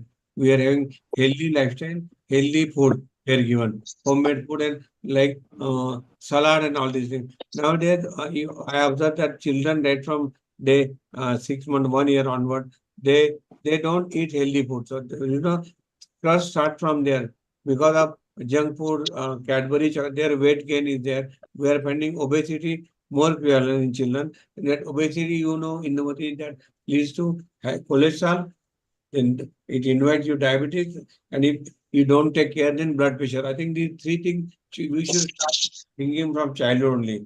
Then coming to adulthood, I used to go walking for 10 kilometers because we were not having anything in the school. So nowadays, the parents, they don't want their children to walk to school, even if it is near. They take in car or scooter, they drop them there, and again they come back. So I think exercise which was there, which we are doing daily, I will advise parents to have four things. One, regular exercise, regular yoga, avoid junk food thing, have healthy food, and avoid screen timing. We are madam, we are finding many children with ADHD Yes, sir. and Yes. autism only because That's a question of concern. yeah, during COVID, they were given lessons on mobile. My request to them is don't stop immediately. Try to cut down from 3 hours to for up to 3 years. Or academy recommend that no screen timing up to 3 years. From 3 to 6 years, 1 hour. This include mobile, tab, and TV. It's not only mobile. And then from 6 years to 12 years, we allow them 2 hours. That too, which is for having for study, not otherwise. I think nowadays, in addition, during COVID, there was a problem of coagulation pathy. You know very well, madam. So I think some of the vaccine, I will not blame the vaccine. Some of the fellows who were taking some important vaccine, even in America, they found that they were having a problem with coagulopathy, and because of that, some of the heart diseases happened there. But in India, I think mostly, as you said, stress, tension, competition, and lack of accepting failure. See, in our childhood, what you should taught child teach the child, even if he failed, give less mark, tell him, okay, don't worry, better next time. What people, they want 99 out of 100. And then if you get 96 out of, the child become very serious. They come, sir, mere ko kitna mila? 96, why you're like this? No, my mommy said 100%. You ask your mommy how much she had in childhood. So I think competition, lack of resilience, lack of quality care, lack of quality food, and lack of exercise, these all are leading to the earlier heart attack. And that's what I feel in short. Yeah.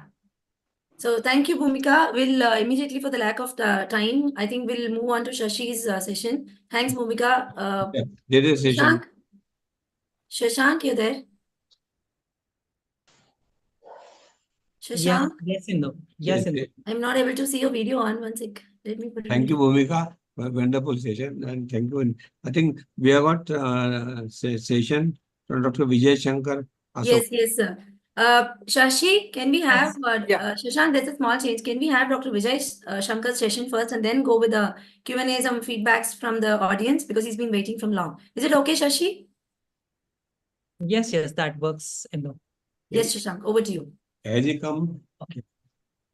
Yes, sir. He's been waiting since quite time. So we'll have the Q&A session and feedback of this Shashi's session after this particular session. Thank you. Done. Yes. And now to take this event forward, I'd like to now invite Ms. Rashika again to introduce our speaker 4 for the day. Over to you, Rashika. Thank you, Shashank. Thank you so much. So I'm again grateful to each and every one of this organizing team for giving me the opportunity to introduce such a great personality in front of you. So I'm very opportunate to read his CV.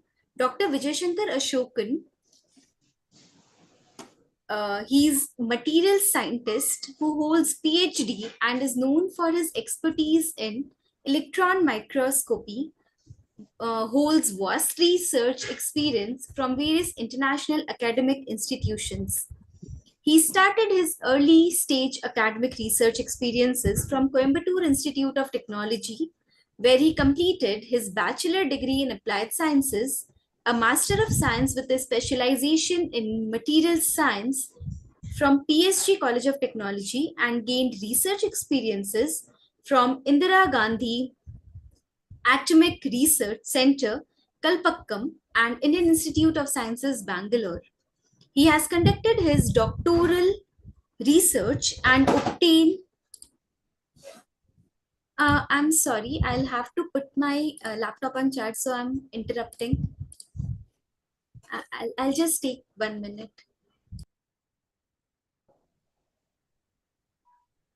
In the meantime, if you have any queries, I'll actually tell about Dr. Vijay without any, until Rashika comes. So he's the founder director of Mulay Academia International. It's a very pleasure and honor because I even know him just recently, and we are collaborating with each other for many functions. And Mulay Academia International is doing many things in helping students in academic ways, in helping their careers, India and abroad. And with Dr. Akila, the two important great persons in Mulay Academy, I'm so fortunate and happy to say that we are collaborating with such people for a lot of activities to help students. So it's great pleasure and honor to know him. And over to Rashika now. Thank you so much, and I'm extremely sorry. That's okay. So I'm continuing. He has conducted his doctoral research and obtained PhD in physics from the University of Bergen, Norway. And he was also working as a visiting researcher at University of Oslo, Norway. In 2015, he moved to Zhejiang University, China for his postdoctoral research period at the Center for Electron Microscopy, and then joined Chalmers University of Technology, Sweden as a researcher in electron microscopy for high temperature corrosion, and served between 2018-21. In 2022, he was working as a research fellow for high resolution electron microscopy imaging at the Limerick University, Ireland, and between December 22 May 23, he conducted his research at the Laboratory for Electron Microscopy, Karlsruhe Institute of Technology, Germany.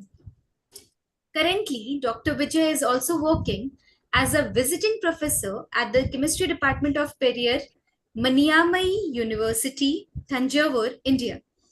Dr. Vijay has published many research articles, and he has presented papers in many international conferences at 7 different countries, and has also delivered many guest lectures and invited talks. At present, he holds the position of Managing Director at Mulay Academia International Private Limited, a company registered at the Ministry of Corporate Affairs, Indian Union, and partnered with 7 European universities for graduates and postgraduates admission, including MBA, MS, LLM, MBBS. In addition to academic and research career, Dr. Vijay is also highly active in various social networking around the world, one of the coordinators of European Periyar Ambedkar Federation, one of the founders for Global Tamil Council, and being one of the founding members of Nordic Forum for Science and Technology, Sweden, and served as a president between Jan 21-23. So far, he has written 75 plus articles and 5 books in Tamil, topics including but not limited to mother tongue education, Nordic education, European renewable energy policies, Indian renewable energy policies, climate actions, Tamil history, Dravidian movement, etc. His team in Sweden officially translating Thirukkural and Manimegalai in Swedish language, a project of Center Institute for Classic Tamil, Tamil Nadu. He is also producing a documentary on history of Puhar. So, such a great personality. I welcome you, sir. And please, over to you, sir. Thank you.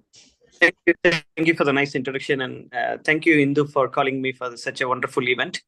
I think someone has to share my PPT. I have some technical issue joining from my laptop, so I joined from my mobile. Yes, sir. I'm sharing that. And Rashika will do that. Yes, I'll do that. Oh, okay. Then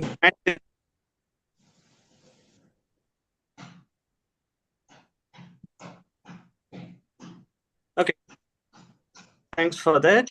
And yeah, it's I'm really very happy to participate here and present about my company in few slides, and then I will go back to go further to the what are the opportunities globally available.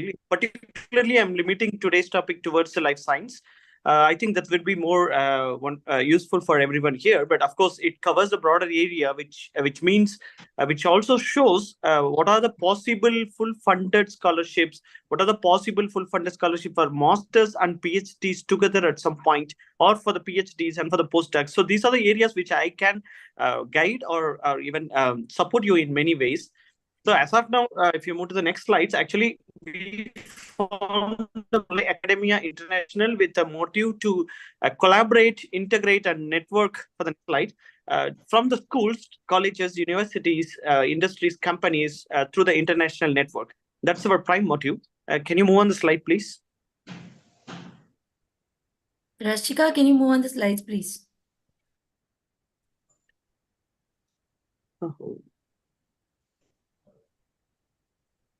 Yeah, so this is our prime motive to integrate and collaborate all the institutes, starting from schools to industries. If you move on to next slide, we formed actually board members who have doctorate in many different fields, starting from physics, from for example myself, to the engineering. So we have a collective member of academicians who served in different countries, working in multiple multinational companies and working in international universities. So that's how we form an academic team together with a board of members.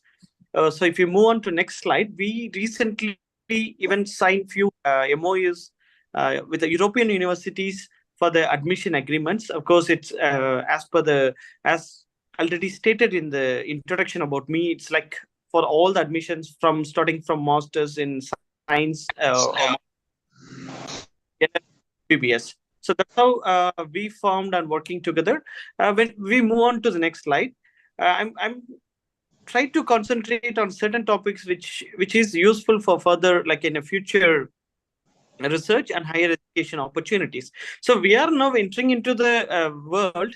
Yeah, of course, the next slide. We are entering into the world which covers a topic within the which covers the topic which crosses the boundaries. What we call it as transdisciplinary research or the transdisciplinary education. So we know already from the interdisciplinary perspectives, like it's a combination of subjects, but now it's like covers multi and the transdisciplinary teachers. So when we are to the mark or entering into the research programs, so I have some. Can you please?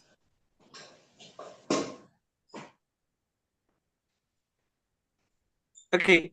Your voice is breaking. Could you just your voice? Yes. Okay, for the next slide, I just put on few slides of examples because I was working in Sweden universities. So we offered certain courses. Please move on to next slide. So we offer certain courses which have the combination of multiple subjects, like unimaginable, from the physics, material science to the biology to the life perspectives. Being in electron microscopies, of course, you can go to the electron microscope slides. Being in electron microscopies, I was actually starting my career working with the materials, basically, to understand to get the evaluation of new materials in that aspect. However, in recent years, particularly after the COVID era, if you can move to next slide, so the electron microscopists have a huge role to play even with the biomedical and even the life science samples. So these things just push me like to think crossing the boundaries. For example, being a microscopist, I was just looking for the atoms, and I was looking for the like mostly the combination of atoms, like heterostructures. After the COVID era, we started to even work towards understanding the phenomena of DNA molecules or the RNA molecules or the virus, how it infect the lung cells. So such things are, of course, there are like the specialized microscope is needed. I will just complete the microscopy slide and come back to this. There are some specialized microscopy tools are needed when we compare to the analysis of material science and the life science particles or life science materials. But still, an electron microscopist can play a huge role in this era. So that shows that starting from physics, going into the material science, and now even I can serve in life science. That's what I started the topic with, like how important is now together with the multidisciplinary and transdisciplinary researchers. Even the courses are modified like that. Even the programs are modified into that. Okay. Can we mute others? Just a second. Rashika, whoever is a co-host, please ensure you mute all of us. Sorry, sir. Please carry on.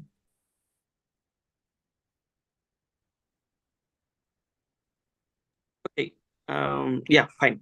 Okay, with this introduction, I just like to move to the next slide, which shows the study abroad.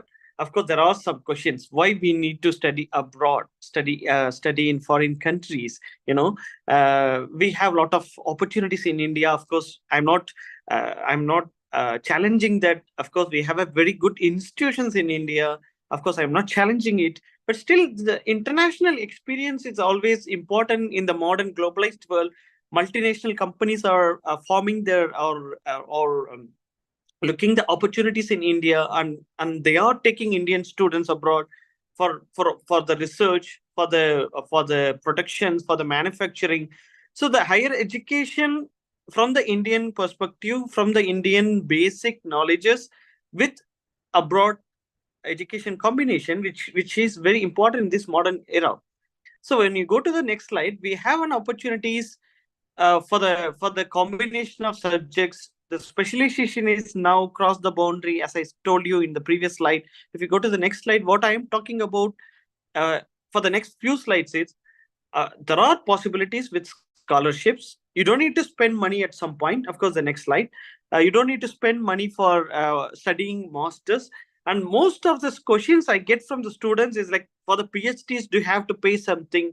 At least in Europe, I can say confidently, most of the European PhDs, it is considered like a salaried job. So it's actually a full funded PhDs. It's more or less like a salary. So that one aspect you can look into. Or for the postgraduate programs, there are multiple number of full funded scholarship, which means which I am saying the full funded, which covers tuition fees, living cost, and all the travel fund also. So there are multiple opportunities to get master's program, to get into the master's program, and to get into the PhD programs with all full funded support. So one criteria which I would like to cover. Then when I move to the next slides, see, even Indian government is it's keen on observing such a scenario, because there are a huge population, young generation is moving out of India for higher education and research and for the career opportunities. So Indian government is also trying to form a global Indian student portal, and they have also, as there were also a series of discussions in parliaments. So those data, just quickly move to the next slides, few slides. So those data shows that there are like Indian students are now studying in 99 countries altogether. It almost like 11 lakhs, like a population of young Indian generation who are in abroad now, as per the Indian Parliament data. So that shows that how the scenario has changed. Even the next slide, which shows previously there were movement towards only the English speaking countries like USA, Canada, or UK, or Australia, or New Zealand. So now the Indian students are think to move even for their higher education career with the non-English speaking countries like Germany, like for the Scandinavian countries, Denmark, Norway, Sweden, or even for there are possibilities. There were possibilities. The students were looking into the possibilities to study in France or Poland or Latvia or Austria, like that. There is a huge scenario jumping. When I was in China for my postdoctoral research, even I was like surprised to see that huge crowd of Indian population. It started to move to even China, Taiwan, or South Korea, Japan for their undergraduate, for the postgraduates, and for the PhDs. So the trend is changing now, crossing all the limitations or crossing all the boundaries. So as of now, to limit my topic, let me put some words on maybe next slide, particularly towards the European education. The next slide, which covers all the countries from Norway, Sweden, Denmark, Germany. I try to answer if you have more questions on, or if you have any questions on how to approach or how to apply for these countries. So if you keep on moving to the next slide, one aspect which I wanted to stress in this slide is like in Europe, with recent trend changes with the higher education policies collectively formed by the Europe Union countries, like 32 countries all together, they formed a process called Bologna process. They wanted to ensure there's an equal higher education or ranking or the outputs or outcomes. It's not to Turkey. Yeah, almost it covers all the countries. So the outcomes is almost same and it is equally treated. So the degree from Malta or Latvia is equally treated as like the degree from Netherlands or Norway or UK. So that's a Europe Union decision as of now. So that shows that uh, it depends on the financial scenario. We can even choose a good country. Of course, we need to consider the safety aspect. Of course, we need to consider the ranking of the university. Apart from that, you can also think about it's not only the English speaking countries, it's not only the German or Netherlands are producing the good results. As I'm stressing the point, it's for undergraduate or for the postgraduate. When you come to the research perspective, then we need to consider the laboratory, the funding, the professors, like professors' experience. Everything is considered together for research perspective, right? So the Bologna process, what I'm stressing, it's an equal opportunity in European countries, particularly for the higher education and particularly for the undergraduate and postgraduate scenario.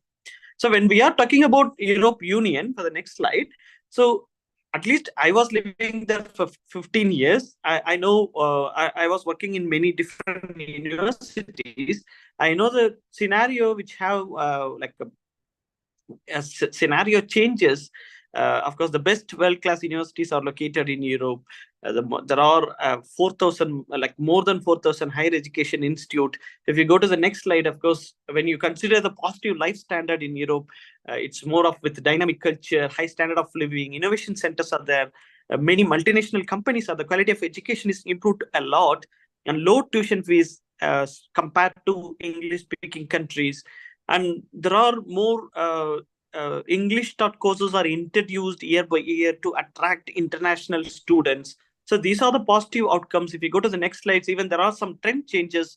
Statistically, almost all the non-English speaking countries are now moving to get or moving to attract international students. So they wanted to give more and more English courses.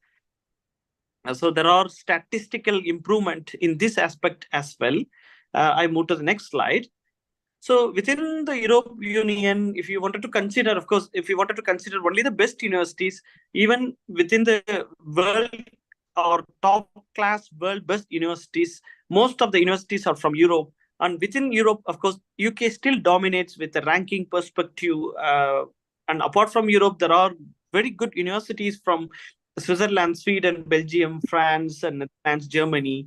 Then when we move to the next slides, of course, I have like listed out, brought in few best universities like within the Europe Union in each and every countries. They have their own reputation and they have their own accreditation and they have their own like new policies which matches with their country's scenario on the global scenario. So there are improvements with the research funding as well. If you go to the next slides, of course, there are top UK universities for medical studies, particularly it considered like University of Cambridge or the University of Oxford, Imperial College London, University of Glasgow, and Swansea University. So these are the top class medical the universities for the medical studies, which means it covers life science, biomedical engineering, or the pathology or immunology or pharmaceutical sciences. Almost I'm just saying medical studies, which means it covers everything within the topic what I covered. So anyway, if you go to the next slide, which quickly shows that most of the top class industries or companies which we well known to us are actually situated in Europe. So it's good combination to study in Europe and get into these multinational companies if you are interested into that. And when we go to the next slide, of course, the Europe Union have wonderful scholarship for international students and wonderful scholarship for Indian students as well, particularly for Indian students in some point. And there are low tuition fees countries like Germany, which is offering free tuition fees. There is no tuition fees at all. Comparatively, very less. Maybe for the semester, it is 2,000 rupees in Indian money, or like maximum 10,000 rupees. So such best universities are also available in Germany. Until last year, even Norway was offering free tuition fees, but now they shifted to get the tuition fees. But no matter, still there are a lot of scholarship opportunities. So if you go to the next slide, maybe the next two slides. Yeah, you can jump to the next slide.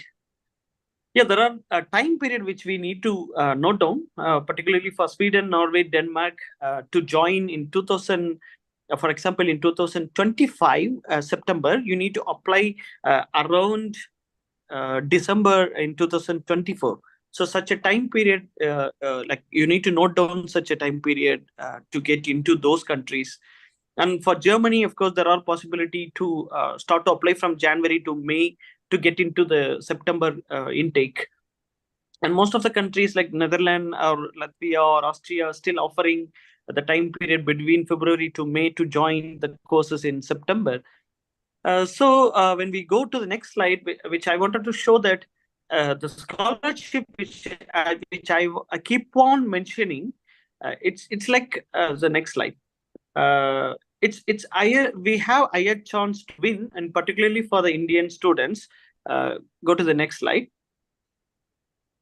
The scholarship which I mean, because I'm saying it confidently, it's because there are lot of scholarship which covers within the this slide is okay, within the subject wise scholarship, or the university schemes are available, or the country specific scholarship, which means it's only for Indian students, only for the Asian students, or only for the Commonwealth students, or only for the South Asian students, or for the international students. So such a variety of combinations you can still try. Or there are some Europe Union common fund which is mentioned here as Erasmus Mundus, and there are possibility for getting into the country specific scholarship like a Holland scholarship, or for the Denmark scholarship, or for the Finland scholarship, or for the Sweden scholarship. Like that, you can have a multiple number of combinations. So that's one wonderful options you can still think about. And for the certain scholarship, of course, if you can move to the next slides quickly, for the certain scholarship, of course, in addition to the academic criteria, you must have passed a ELTS, the English exam, or the TOEFL exams. So that's one criteria you can still think about to fulfill the requirements to get into the scholarship. Of course, each and every university, or for each and every country, or each and every scholarship have their own norms, own regulations. Still, there are common regulation which covers within the topic, which means the requirement which shows English may be needed for certain courses. So I go quickly to the next slide, which covers about the internships, particularly for the life science students. So the internship which I am mentioning here, again, it is full funded scholarship, full funded internship. It means when you are studying undergraduate second year or the third year, like for example, for the engineering, or for the postgraduate first year, if you are studying like in 2024 June, if you are starting your first years of master or for the second year of undergraduate, you can go for Austria, Japan, Germany, Switzerland. Particularly, I'm mentioning about the life science students for an internship between the period of 1 month to 3 months with full funded support from the funding agency of the specific countries. I have listed only 4 or 5 here, just to show that these are the opportunities available. For example, for the Austria ISTA scholarship, for the Austria Vienna Biocenter, for the Germany DESI scholarship, or for the Japan it is Ninstern, or for the Japan it is OAST. So these are the scholarship program for the Switzerland SCUR, and for the Switzerland there are if you go back to Switzerland slide. So these are the slides which I wanted to show you quickly. Even EPFLF, School of Life Sciences. So note down the time period. Most of the scholarship for the next May to enter into that country with that scholarship to work for 1 to 3 months. So you must apply between December 2024 to January 2025. It varies, depends on the different scholarship programs. So these internships are fully funded, means it's covered, including the flight tickets.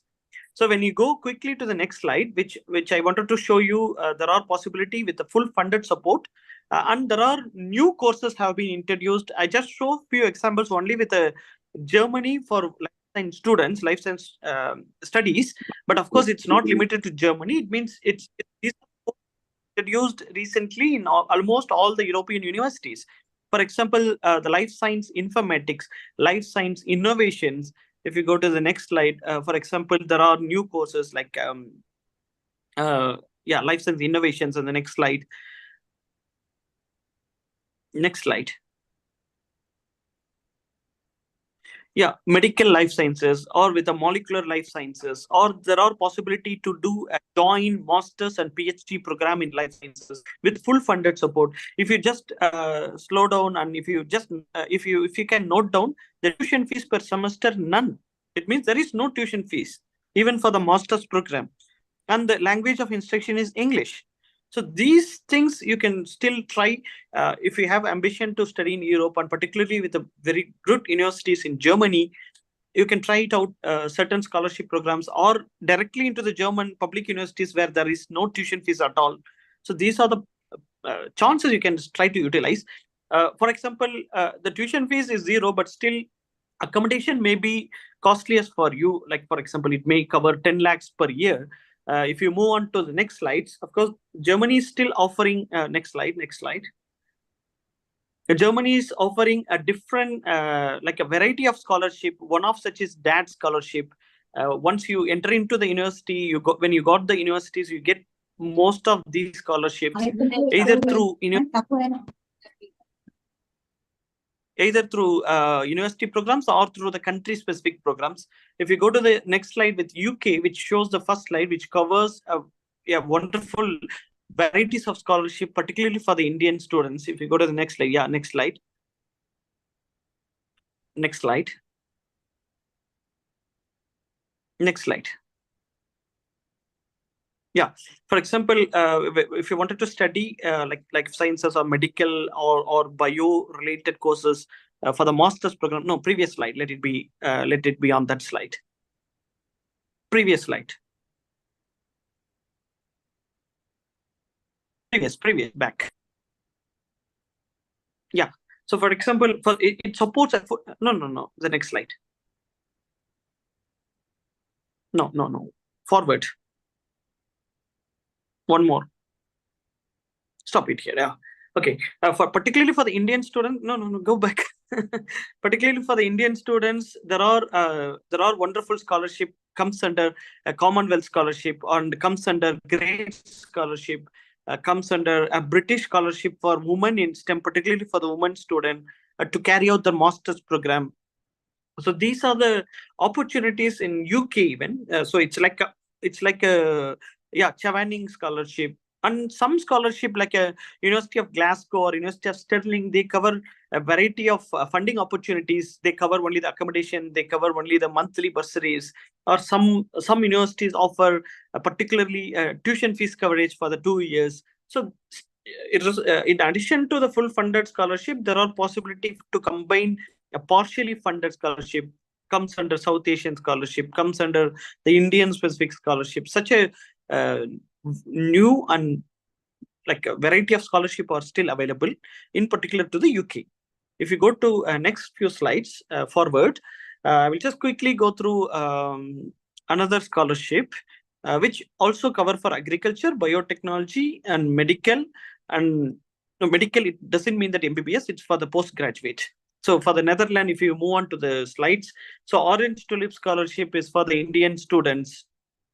And there are some, if you wanted to continue like a bachelor combined with a master's for an MBA program, there are wonderful scholarship available in Netherlands, particularly with the University of Amsterdam. Then if you go to the next slides, jump to a few slides until you see Hungary. Next slides, next slide.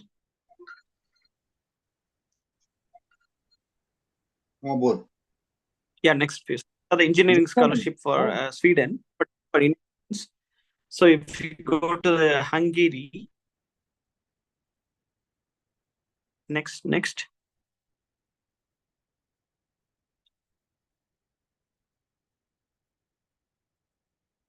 Okay. For Italy, there is yeah, of course, previous slide which I missed it. For the Italy, there are wonderful scholarship for particularly for Indian students, cover almost all the subject specific scholarship. And Hungary, there are full funded opportunities for the master's program for the Indian students as well, and which comes under the Hungarian stipendium scholarship program, which you need to apply between December and January to enter into, like this year 2024 December and January 2025, between those period, to enter into Hungary with full funded support to study in September 2025. Okay, so which covers a broad area of agriculture, biotechnology, life sciences, medical biotechnology, immunology, and all these areas, like specifically physiotherapy, pharmaceuticals. All these subjects are covering under the scholarship. So this is just a glimpse of topic which I wanted to cover, because I cannot get all the scholarship in one one event within few minutes. But these are the prestigious and full funded support which brings you a wonderful opportunity to study postgraduate program in European countries, and you don't need to spend money. So that's the thing. Yeah, of course, the European Union scholarship, which I wanted to mention very quickly. This scholarship is called Erasmus Mundus Scholarship. For example, if you want to study in Europe, this scholarship is mostly, I call it as prestigious scholarship, because each and every semester you can study in different countries. Like one semester of life science in masters in Norway, and another semester which can be combined with biotechnology in Germany, and another semester, the third semester, it can be in France or some other countries, depends on the scholarship program, which calls every year. So you can combine 3 semester, 3 different degrees, like a multiple degrees in 3 different universities, 3 different countries. And with full funded support, you don't need to spend a penny from your pocket. So from if you go to the next slides, so in 2022 and 23, there were almost 160, 170 Indian students got this scholarship. It's almost like equally split up, like 88 students among 170 or 160 students are women candidates. So this is a slide which shows that data. And because of the interest and the increased chance of win from Indian students, now the European Union even thinks to increase the number of scholarship they were providing for each and every country. Particularly to India, they wanted to increase the scholarship as per the data which shows with the notes shows from the European Union funding agency in this slide. So this is what I wanted to cover today. If you have any specific questions, of course, I'm ready to answer. Or still, I would like to have a session in another period, which I cover a country specific or the program specific scholarships, if we have time. Thank you for the opportunities. Thank you so much, Dr. Vijay for the wonderful talk. I'm sure it must be fruitful to all our participants who are exploring career opportunities abroad. Thank you so much. We are grateful to have you here. Coming up next, I'd like to now invite Mr. Shashidhar from IABM to conduct the Q&A session for all our participants. Over to you, Shashidhar. Thank you, Shashank. It's been wonderful listening to everyone. Now, there are a lot of questions being asked. So, to Dr. Vijay, we have questions. So, Niveta is asking, respected sir, I am postgraduate student with environmental science. Is there any opportunity to study PhD in this academia? No, there is no restriction for any specific subjects. It covers every topic, and particularly for PhD, if you wanted to apply, it's like at least for the Europe Union, like Europe countries or the Europe universities, you must have like the university's website. They usually put advertisement for PhDs. As I told you, it is like they treat like a job. So they publish the advertisement. You need to approach like university as per the norms or regulation they mention, as per the requirement from you. If you are like well equipped or well get expertise with a specific subject what they mention, or the specific tool what they mention, of course you are ready to apply with your CV and the motivation letter. It's easy for them to judge you and call for interview. Thank you, sir. Shashi, sorry to interrupt, sir. Could you just now come on video? You're absolutely clear. Yeah. Presentations are over. Yes. Hello. The Yes. present. Yes. Thank you, sir. Yeah, Shashi, carry on. So, sir, another question is, how can we apply for PhD in abroad through academics? Is the question by RP Mist. What it means? How can we apply for PhD in abroad through academic? The question is not clear. No, it's not clear. Through academic means, I think the question says that how do we apply PhD in abroad in universities or academics? Like how do we go for PhD in abroad? Yeah. In universities, academics, something like that. Please, like, okay. You can split the area. For example, in Europe, it is always through the university advertisement. You cannot approach through any professor. Professors usually don't answer for your call. So it's always through the advertisement. And for the US and UK, you can approach through professors. So with the professors, if they are interested in CV and expertise, they together with you, they will write for a funding agency and get fund for you and invite you. So that's a usual trend, apart from the regular trend. And for the, like, for example, in Japan or China or Taiwan or South Korea, you can directly approach any professor of your interest, whom you think that you are like you are also well equipped to enter into that university. So expertise with the research which is conducting or going on with that specific laboratory, you can still approach directly with the professors, and the professors can directly take you as a PhD student. These three criteria are like Asian countries different, US or UK is different, and Europe Union is different. Thank you, sir. And we have another question from Saket. He is asking for PhD in wildlife conservation in foreign. Is that possible? For doing I told you there is no restriction for any specific. Okay. No, there is no restriction for any topic. Okay, sir. Those are the questions from PhD and things. And we have one question for Uday, sir. That what causes ovarian tumors issues for... Yes. Shashi, sorry to interrupt. There's one question right now. Are there any? Just now posted in chat about exams apart from TOEFL and IELTS. Yeah. Could you just read it? In the chat box, just now someone posted. Yeah. So, Ritika is asking, I want to know, taking specified field like microbiology or broad field like biotechnology, which is good for masters? No. That question is to be answered by us.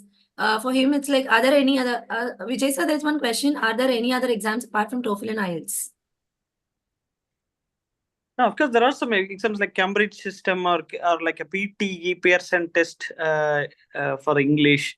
But it depends on the country. For example, in Canada, they accept TOEFL and PTE, but in China, I never seen that they accept PTE. They usually accept IELTS or TOEFL. For example, in UK, at least if you studied your CBSE and with the English medium and or with any board with English medium, still they even for the masters they consider your 12th English mark. So it depends on the country and depends on the university sometimes. So it varies a lot. So the Visu Vasam is asking for PhD in medical microbiology, and we have another question regarding PhD in commerce and from abroad. We can club these questions and ask. Yeah. So. Yeah. It's simple. There is no specific subject restrictions. On all the universities are equipped with, like for example, for the technique, if you wanted to do biology or the microbiology or any other technical subject, I suggest usually through the technical universities. That's one good option. They name it as, like, for example, I was working in Chalmers Technical University and the Karlsruhe Institute of Technology. So these institute offer such a wonderful laboratories for conducting research and higher education. And for the general universities like Gothenburg University or like in Germany, it is like a Frankfurt University. So those are the general universities, or the University of Applied Science, the tagline. So those universities offer commerce, economics, and all business related courses. So just specifically, you need to just choose the university. Thank you, Vijay sir, for these answers. We have one question for Uday sir, and they were and what causes ovarian tumors issues for teenagers? Uday sir, are you available? Shashi, I think he's not around. Let me answer this question. Okay. Uday sir, I think he's left. It's been so nice of him to stay here from 6 o'clock onwards. Probably he's not in the meeting. Yeah, this is a very good question. It's not about ovarian cancer in the teenagers, but right now, if you see the lifestyles earlier and now, everybody are into home foods. They do a lot of physical activities. The women earlier days and women now have huge difference. That's all because of our lifestyle. One and only issue is because of our lifestyle. And there's a lot of problems which is causing because of our lifestyles. Like, sedentary lifestyles. A lot of people who are into ITs, who are into just sitting jobs. All we need to do is just get up, go around the walk, use staircases. So very basic lifestyle changes would have a lot of easy things. The problem is because of obesity. We have a lot of obesity issues in teenagers. This was not the case before. We take it for granted. We feel like it's okay to be overweight. It's okay to be obese. And I request all of you to take this as a prime thing, like my health, my rights. So ensure that if we follow the good lifestyles, we don't have junk foods, we are not into the sedentary lifestyles, just do some very simple exercises, keep our mind like healthy and no stress, then I'm sure that, from our side at least, we would prevent all of these, because those leads to hormonal changes in our body. And these hormonal changes is definitely going to be the problem. And if at all there are some issues, definitely at the end, the only solution is like, some sort of surgeries or some sort of hormonal therapies and so on and so forth. So basic thing is, let's keep a healthy lifestyle so we avoid those hormonal issues, not only ovarian cancers, but a lot of other things also, diabetes, metabolic symptoms, obesity, fatty liver, even fatty liver. If you take the survey, a lot of teenagers or a woman who's like around cross 30 would definitely have the issue of fatty liver. Now, fatty liver has become a common problem. So it's something very serious to ponder upon. And in this meeting, I know that 70 participants who are around, let's ponder upon this and let's take this as a serious issue and ensure my health, my right. Thank you, Shashi. So, Vijay sir, are you there? There is another question. Yeah. Nitesh is asking scope of abroad course complete for OTT. Nitesh, can you, this is, I think the question is not clear, but what do you mean by OTT? I mean, that's the question. Scope of abroad course complete for OTT. No, I'm not clear with the OTT. Okay, no worries. So we have another question from Jagdish, that he's saying that his graduation is in Hindi medium, but master's is in English medium. And can he apply for PhD abroad? Hindi medium. Yeah, sure. It's not actually a problem. For applying for the PhD, they usually look at what experience you have gained during your master's, including your project, or usually how experienced you are with some specific tools or specific instruments. If that is matching with the PhD call, what they required, so they usually take, they don't consider language barrier. Thank you, sir. And Reena is asking, is there any exam we have to clear for PhD admission in abroad? No. PhD, there is no specific exams. Of course, like funding, see, sometimes you may require IELTS, but it's not actually 99%. There is no specific requirement, particularly for the PhDs. For all the PhDs, it's completely depends on the professor and the university. What for the laboratory, what they need for the next 5 years. The PhD student must be equipped or the best to learn those equipments within the short period to work for next 4 to 5 years. So they usually judge you only based on those things. So they wanted to like the PhD student has to conduct the research by their own, driven by their own curiosity, with the integration from the team members. So these are the things they usually check. Thank you, sir. And I think we are lagging behind a lot. So we think I will stop the Q&A session now, but any questions if you have, please post it in the YouTube video. There we will watch the questions and reply to you to those questions as soon as possible. Yes, And Shashi, thank you so much. Yes, true. Well, since due to lack of time, there was so overwhelming responses and a lot of questions. And Shashi actually wants to ask every questions, a lot of things, but due to lack of time, we have to restrict it. Thank you so much, Shashi. It was a great moderation. And to Bhumika as well. Over to you, Shashank. Yes, thank you so much, And Shashi. special note of thanks to Ms. Rashika Agarwal for sharing the screen of Dr. Uday as well. This is the entire presence of mind. She just came forward and she wanted to do that. And that's a teamwork. So I'm so honored to have such a great team with us. Thank you. Now we have, I think, Dr. Deshmukh sir. Sorry, we have Dr. Deshmukh sir here, I guess. So, Yes, yeah, yes, ma'am. Sir, very good evening. Namaskar, sir. Namaskar, sir. Yeah, over Good to you, evening. Shashank. Please invite him. Good evening. Good evening. Yes, I'd like to now invite the President of Microbiologist Society India, Dr. Arvind Deshmukh, to tell us few words before we conclude. Over to you, Deshmukh, sir. Thank you. Thank you very much. At the outset only, I apologize. I could not join. The first reason was little poor internet connection. And after that, the quota was full. 100 was a quota. I tried and it was denied entry. So I became more happy that more response you are getting. Although I was absent, but 100 participants attended it. And I joined YouTube. On the YouTube, I found 35 more were watching on the YouTube. So really, I appreciate the efforts of Dr. Indumati, because rightly she has taken the advantage of the theme, My Health, My Right. Only instead of that, she has given a title, Habit of Being Healthy. And in the habit of being healthy, today's session was really wonderful.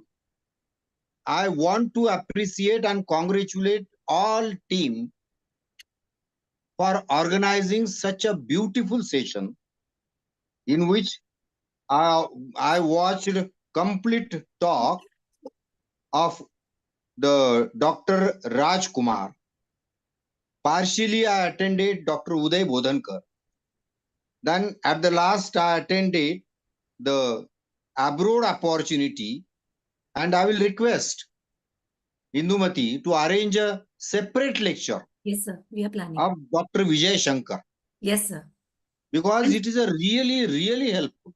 Yes, sir. And so you remember we spoke about the Mulay collaborations. It is with Dr. Vijay and Kilama. We are going forward, sir. I discussed about it, no? So we will Correct. talk to you. Correct. We will do it, sir. And again, I would like to tell you brought Dr. Uday Bodhankar here in the session. That was a great success. Because Dr. Uday Bodhankar is a really wonderful person in India. And he agreed and he delivered nicely regarding your health, physical health and mental health. And he connected very nicely how to remain happy and how it is responsible for healthy life. So again, today, I am here to assure you that for your any activity throughout the year, my 100% support will be with you. Thank you, sir. Means a lot. Thank you. Yes. You are doing for the students. And now YouTube, it is recorded on the YouTube. I will circulate this YouTube link among 20,000 students which are present in Telegram group. So definitely they will get benefit. And today's session was an excellent session.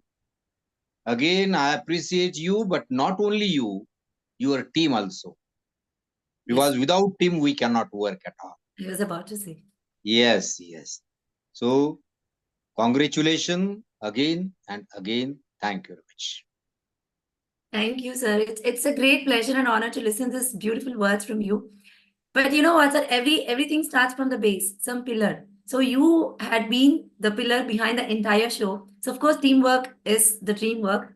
But sincere thanks to you, a heartfelt thank you and tons of gratitude to you because you believed in us. And without asking any further questions, just with the belief, you allowed us to do these things and take it forward. So we are really grateful to you, sir, for the great esteemed support that you offer for the entire team and for the students community. So I really thank you for being here and blessing all of us with the great words and hoping to continue a lot of things in this coming academic year as well. Only one more sentence I would like to add. Dr. Uday Bodankar has wrote one book that is From Darkness to Brightness. Meaning is that due to some reason, he was declared as a last stage. He will not be recovered. And doctor advised that all relatives should come. It is impossible to recover Dr. Bodankar. But he recovered. That was a magic. That's why he has written book on that. Uday. Uday means again rise. So from darkness to rise. He has written a letter and he is a very, very inspiring person. Thank you. Thank you, sir. Thank you so much. Yes, Shashank, over to you. Yes, thank you so much, Deshmukh sir, for your kind words. Those were really inspiring. And now I'd like to thank all the participants for staying back with us till the end of the workshop. It really, really shows your commitment towards learning. With that being said, I'd like to now invite Dr. Indumati to give the vote of thanks for all the participants. Over to you, Indu. Thank you, Shashank. Every beginning has an end, right? So all of you are waiting to get back off the video, off the YouTube, off the Zoom to go have your dinner and sleep. Just 5 to 7 minutes I would like to take before I proceed with my vote of thanks. I have a set of questions to all of you, and this is going to make you special. You know, I always believe life is a reflection of your choice. If you want to be different, you have to do something different. So I have a set of very simple questions to entire audience. Can we have all of your videos on? Can we have all your videos on? Just give me 5-7 minutes. We are going to select some of you and give you awards and prizes apart from the e-certificates. Let us have a big round of applause for all of us for staying with us until the end. That shows how dedicated you all are. Thank you so much. Yes, that really, really shows how dedicated you are. And with this videos on, I want our team, we have 3 different panel gallery views. So can every one of us ensure that all of us are captured in the video as 1, 2, and 3. If every one of us can actually take the screenshot of, because we have too many participants. So, the gallery view comes only for around 15-20. So we can have first gallery view, the second gallery view, third, fourth, fifth. Anybody who are into the gallery view can actually post it in our group. And with this note, let me ask you all this question. Rashika, can we have you on video, dear? Your smile gives a lot of energy to us. And Bhumika is here, Shashi, yes. Tabshir is the person who's working behind the screen in our team, So Tabshir, I think he's gone for his namaz. Yes, is he in? Is Tabshir in? Shashank, is Tabshir in? No, Lord, he left for prayer. Okay, yeah, he would have gone for prayer. But yes, he's the person who's behind the screen, has helped us a lot. Before I proceed my vote of thanks, let me ask you all this question. I have 5 questions to all of you, and let's see who answers the maximum. Whoever knows the answer have to just raise your hand, and whoever raised the answer first and says right will be marked 1 point. And our team is watching. I'll not tell you who. We have 3 of our team who's going to watch and give you marks, and based on that, we're going to give you awards and prizes. Shall we start? Yes? That is the, sometimes we say we just have to put effort and do something without expectation, and you will get something. So that is the award that you're going to get today for staying till the end. Yes. So the first question. In my talk, I said 5 strategies. Who can immediately list all the 5 without a second thought? Raise your hands, please. Oh, Rashika. Not you. Because you know it. From the participants list, good that you have listened as well, but we'll come to you later. And if you say, I'll give you a word as well. Who can list all the 5 strategies that I gave? Vivek Sharma. Okay, we'll spotlight you. Yeah, hello, Mr. Vivek Sharma. Hello, ma'am. So nice of you. Yes, can you list all the 5 strategies? Yes, ma'am. Can I tell, ma'am? Yes, please. It's like first was every day is a new beginning. Second was the practice of letting go, and third was accept the things and stop expecting. And fourth one was never give up, and the fifth one was practice love, kindness, and gratitude. Okay, great. Thank you so much. Has he left anything? Yeah, Ashna Pandey, please. Team, please note down Vivek Sharma's name. Thank you, Vivek. Ashna Pandey, please come on video. Yes. Hi, good evening. Nice to see you. You're on mute. Yeah. What did he left? What did he leave? Has he left something? Please go ahead.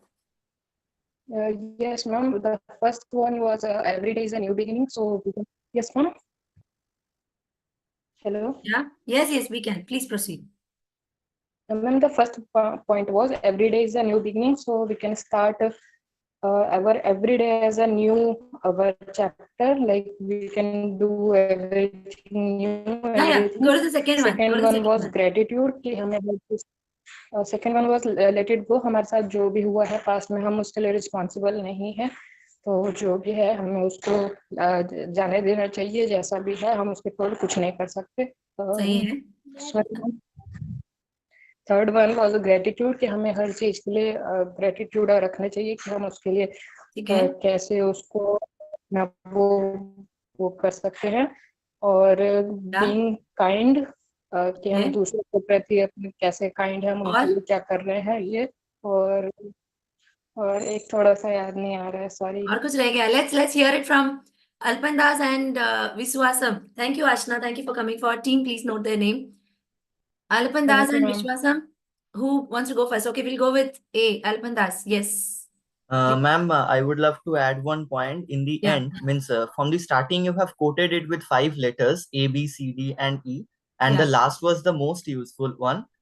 We do everything in our daily life, but we don't find that excitement and enjoyment after doing those things. So the most important thing, according to me, which I believe is we need to enjoy everything. And what happens is for a reason. And everything which will happen for a particular cause. And we can understand from that if it is not a positive side, if it's a negative side, then we can obviously approach it as a learning from that side. Yes. Means if we learn from that thing, we can obviously improve it and we can obviously use it for the betterment in near future. Yes. Thank Still, you. Vivek Sharma, Alpandas, and Asha, there's one thing which I said in between you're not saying. I remember, I'll let you know. Yes, thank you, Alpandas. Please, team, note down their names. And I request all of you to contact us, because in this group, we would, or you will say like they wanted to give us a award, but they missed. So Vivek, Ashna, and Alpandas, please to message us I think you're all in our WhatsApp chat, right? So please DM us so we will remember. And now let's hear it from Vishwasam and hear it from Rashi Thakur. Yes, Vishwasam ji. Good evening. The first one is everything is a new day. So it's a new beginning. So we have to leave the past and we should start with a positive approach. And second thing is let it go, whatever it might be. Right. We should not think about anything and we have to leave it as such. And third one is accepting the things as it is. Okay. And fourth one is never give up. So because failure is the stepping stones for success. Okay. So we should not give up things. We have to keep on trying until we achieve the things. Okay. And fifth one is we have to practice gratitude and kindness. And the last 2 points to add up was everything happens for something. So we will learn something out of it. And the last one, which was very good, is whatever happening will pass. So Shall pass. if a bad thing, that too will pass. So those were the 5. We still have something left because I combined the arts of let it go and start accepting and things and stop expecting. So there's still one thing left. Rashi, let's. You're You remember? responsible Yes. for the happiness. That one? Yeah.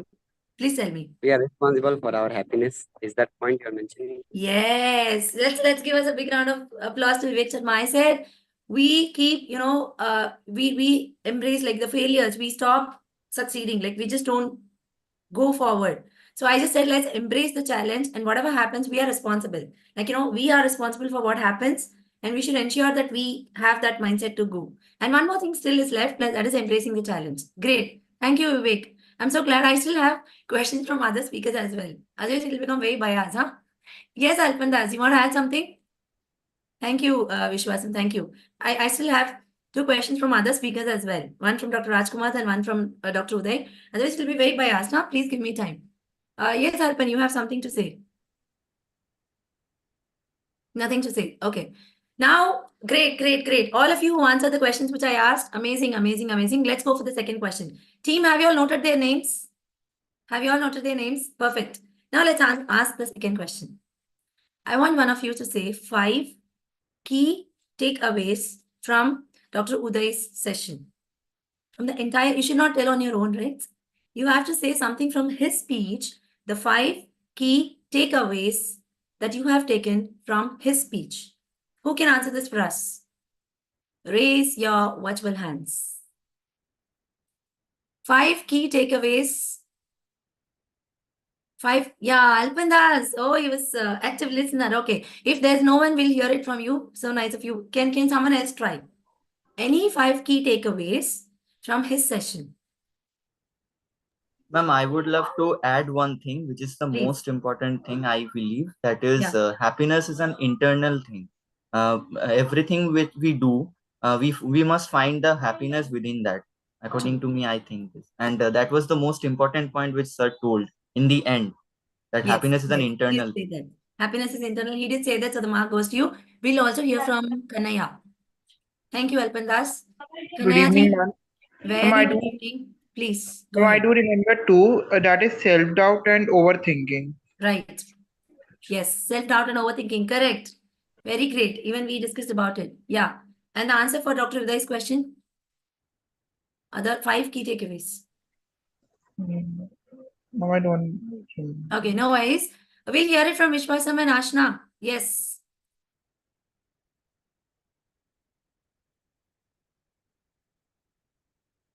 Okay, we have a new person who wants to answer, Tabitha. She's going to have the 5 takeaways. Tabitha, can we have your video on? Ma'am, I'm actually in resting mode since it's Sundays. No worries. You can have your audio on and you can say. So it's not about in what way mode you are, but you have listened, right? So please go ahead. Yes, ma'am. It's balance, empowerment, and integration.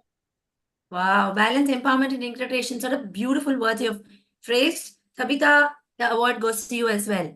Let's hear it from Ashna. Wants to add something, Ashna? Yes. Ma'am mind body connection जो उनके session का जो motive था वो तो हमारा mind body connection कि हमारा जो माइंड है वो हमारी बॉडी को कंट्रोल करता है और जो हमारी बॉडी है वो एक तरह से हमारी माइंड को कंट्रोल करती है। Yes. तो Anybody एक else तरह से वो new? हमारी यस मैम हाँ, I couldn't hear. I thought you're done. हाँ. तो मैम एक तरह से वो हमारी बॉडी के जो हार्मोन लेवल्स है, चाहे वो कॉर्टिसोल हो या फिर एड्रेनल, डोपामिन एक्सेट्रा, वो उनको लेवल मेंटेन करता है। तो इस तरह से हम हेल्दी रहते हैं। और अगर हम अपने हार्मोन्स को हेल्दी रखते हैं एक तरह से, तो वो हमारे माइंड को हेल्दी रखते हैं। तो मतलब ये टू वे कनेक्शन है एक तरह से। तो मेन Yes, जो yes, उनके yes. सेशन का वो था। Excellent, excellent. Thank you, thank you ma'am, बस Ashna. इतना Thanks a he. lot. One, excellent, excellent. So we have Arifa now. We have somebody new who's got the courage to get up. Yes, Arifa. Can we hear from you and can we have your videos on? No, ma'am. Actually, I'm an art No student. worries. Can you let us know? Ma'am, one is gut health. Our gut health is important. Can you Important please for be a little louder? A little louder? okay, ma'am. Yeah. It's gut health. Our gut health is also important as well as for our mental health. It's R? I'm not able to hear, or it's me only. It's R? Our gut health. Gut. Gut health. What is she Yeah. saying? Gut health. Yes, ma'am. Gut health. Digestive. Gut, the Digestive. digestive tract, gut health.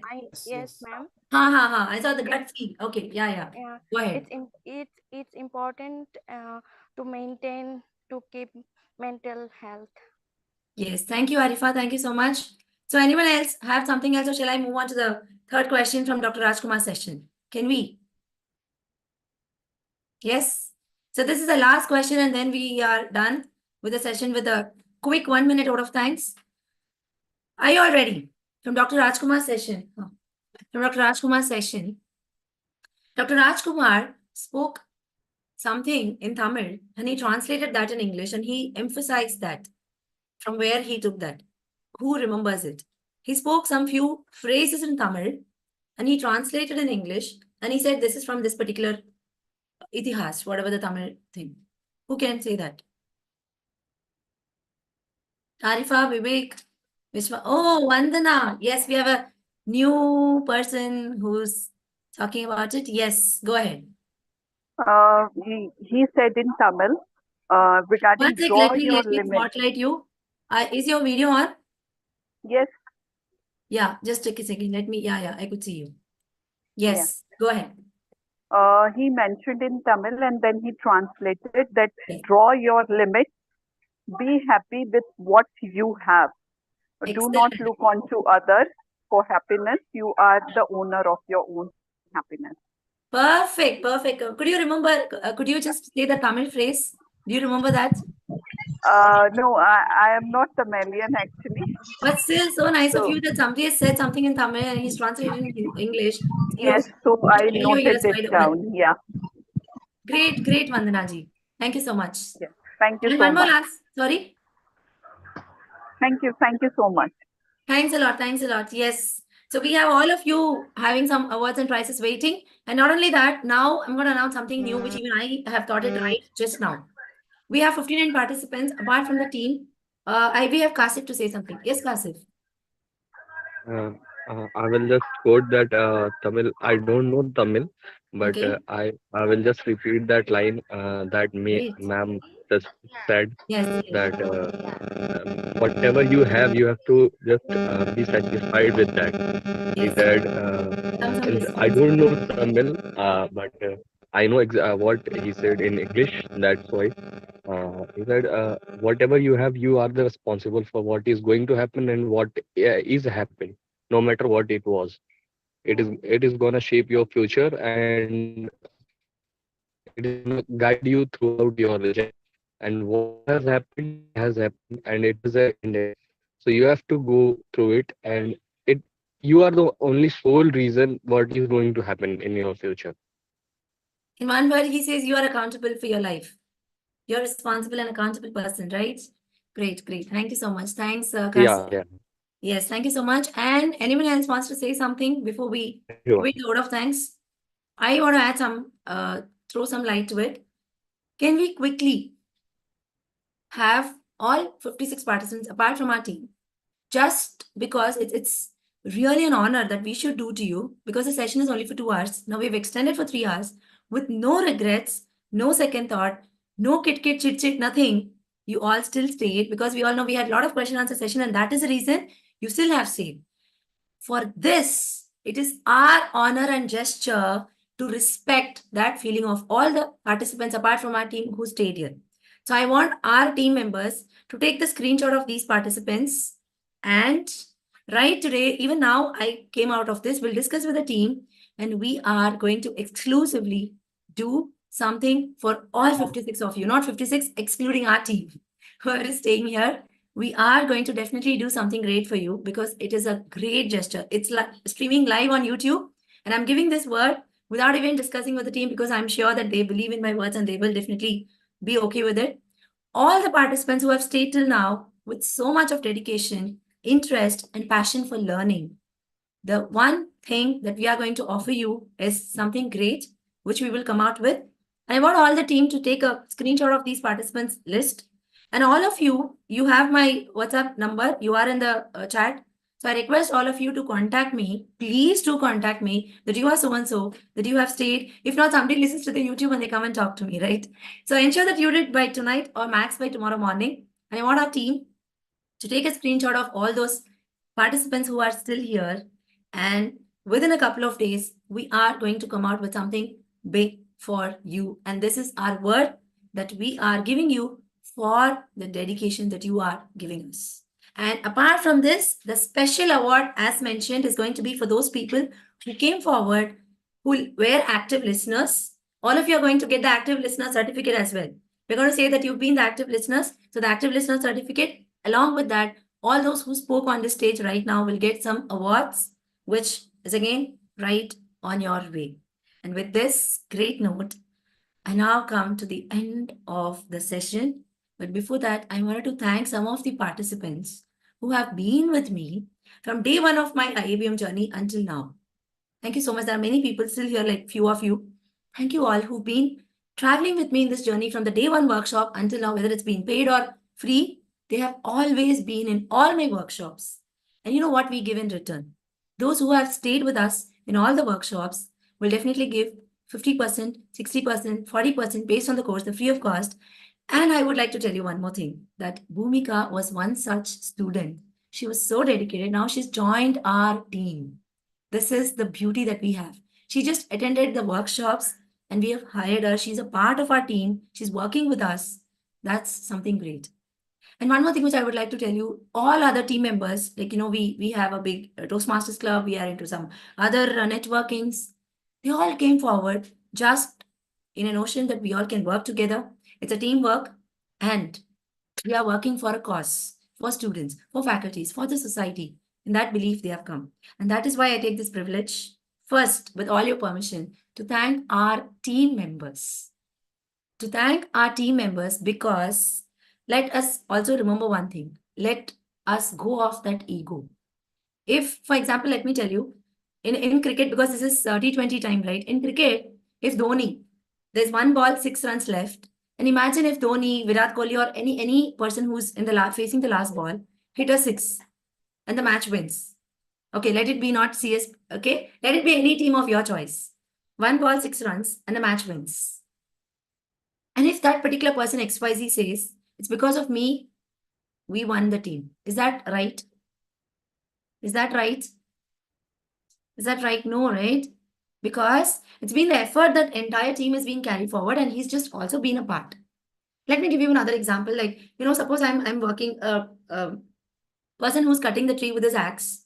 He just tried 20 to 25 times and he's tried to cut the tree, and the tree is not fall off. And he was tired and he's just taking a rest. And one passerby said that, oh, you're so tired, let me help you. Do you want my help? And he just cuts the tree 4 to 5 times, and immediately the entire tree is fallen off. Can he boast saying that it's because of me, the tree is fallen? His efforts, nothing happened. It's my effort, things happen. No, right? So I wanted to say this because I want to mention that, because no single person or no individual can achieve anything in life. And I strongly believe in networking, strongly believe in collaborating, and strongly believe in teamwork. And with this note, our entire team, starting from our mentors to our well-wishers to the entire team members who are present over here, from Shashank to Bhumika to Shashida to Rashika to Tabshir, who are on the screen over here, and there were many people who worked behind the screen. I never prepare a word of thanks official because I wanted to thank from heart. I want to just express and not impress. I have no prepared word of thanks. So thank you, team. You are all the pillars. Thank you so much for making this happen today.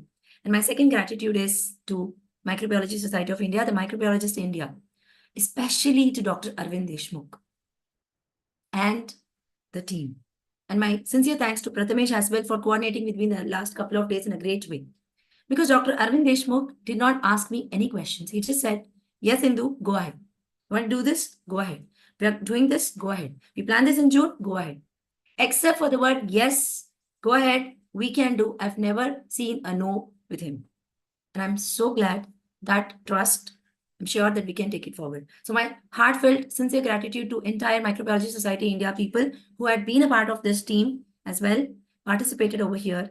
And special thanks to Dr. Arvind Deshmukh and Prathamesh. And my very, very sincere thanks to these speakers. Dr. J.S. Rajkumar, he is a politician, he's into motivational speech, he's a chairman of hospital, and he's a polymath, doing a lot of things. Just for the word I asked, he immediately said, yes, Indu, I'm there. Dr. Uday, as rightly said by Dr. Arvind Deshmukh, he's such a busy person. He's been dealing with a lot of pediatric cases. He's been associated with many abroad firms, but he was not only here to give his speech, but he was here throughout the session, He joined us at 5:30 and he was there until 8:30, which is a great honor for us to have him here throughout the session and deliver a great speech. And finally, the heroes and heroine of the show. All the heroes and heroine of the show, all these participants, you. It's real great, last 30 seconds and I'm done. It's real great pleasure and honor. I'm overwhelmed, I could say, that, with so much you have done, you've stayed here till 9 o'clock, means a lot. All I could say is really means a lot. Thank you so much for this love and care. Thank you so much for believing in us. Thank you so much for such a great dedication that you have, because without you, I am sure this wouldn't have been a successful event. And thank you, special thanks to Rashika for the last minute to share our speakers screen as well, manage her role very well. For the entire team, thanks a lot. Now we'll take a group photo. 1, 2, 3. We have 3 screens. Please switch on your videos. I'm not taking a group photo. Whoever takes it, please share it with us.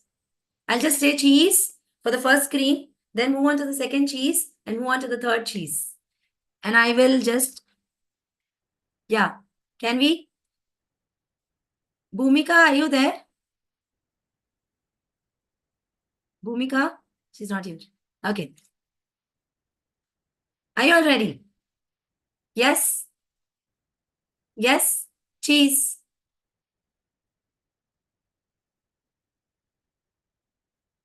Done? Shall we move on to the second screen? I want all of you to be covered in. Cheese.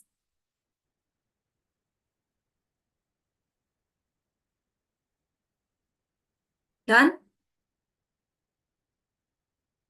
Yes?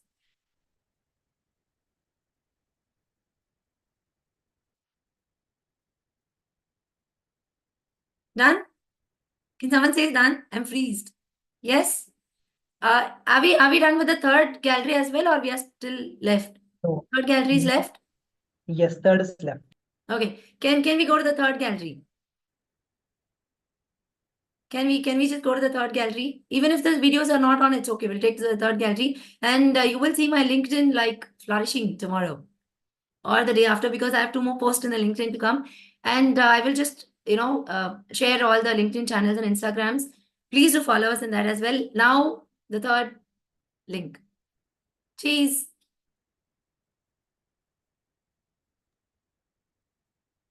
Done.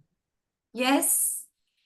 Thank you all, and please do contact us for the awards. And I wanted to conclude by saying that there's one Instagram with us called fee.yoursoul123. I will leave the details in our group. Please do follow us. I have a lot of motivation channels, and I got demotivated because there aren't much followers. But I'm sure that I'm going to start posting, and I've been into LinkedIn's. So stay connected. We have lot many programs coming up. 13th, we have an offline program. 28th, we have 23rd World Book Day. So we're planning something as a great feast for all of you in this occasion because it's streaming live. I'm just saying that we have something great coming up your way. 23rd April is World Book Day. And we have something planned for you all on 28th April. Of course, we charge a very reasonable amount because we're going to give you summaries of 5 different books. Along with that, we're also going to give the written summaries of all those books in your Google Drive and ensure that you become very successful, like, grow along with us.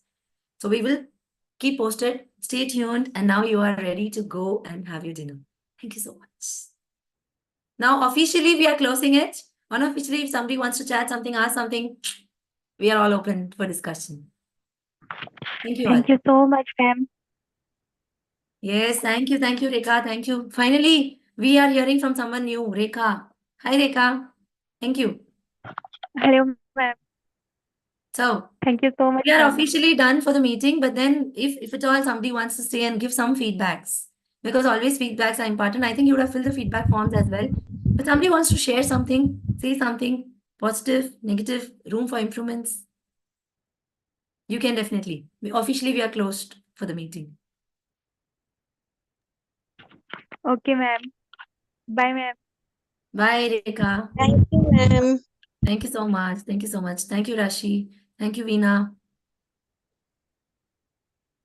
Thank Done? you, ma'am. Thank you, ma'am. Thank you, every one of you. Thank you Thank so you, every much, one of you. ma'am. Please do contact us. Thank you, every one of you. Please do contact us for getting your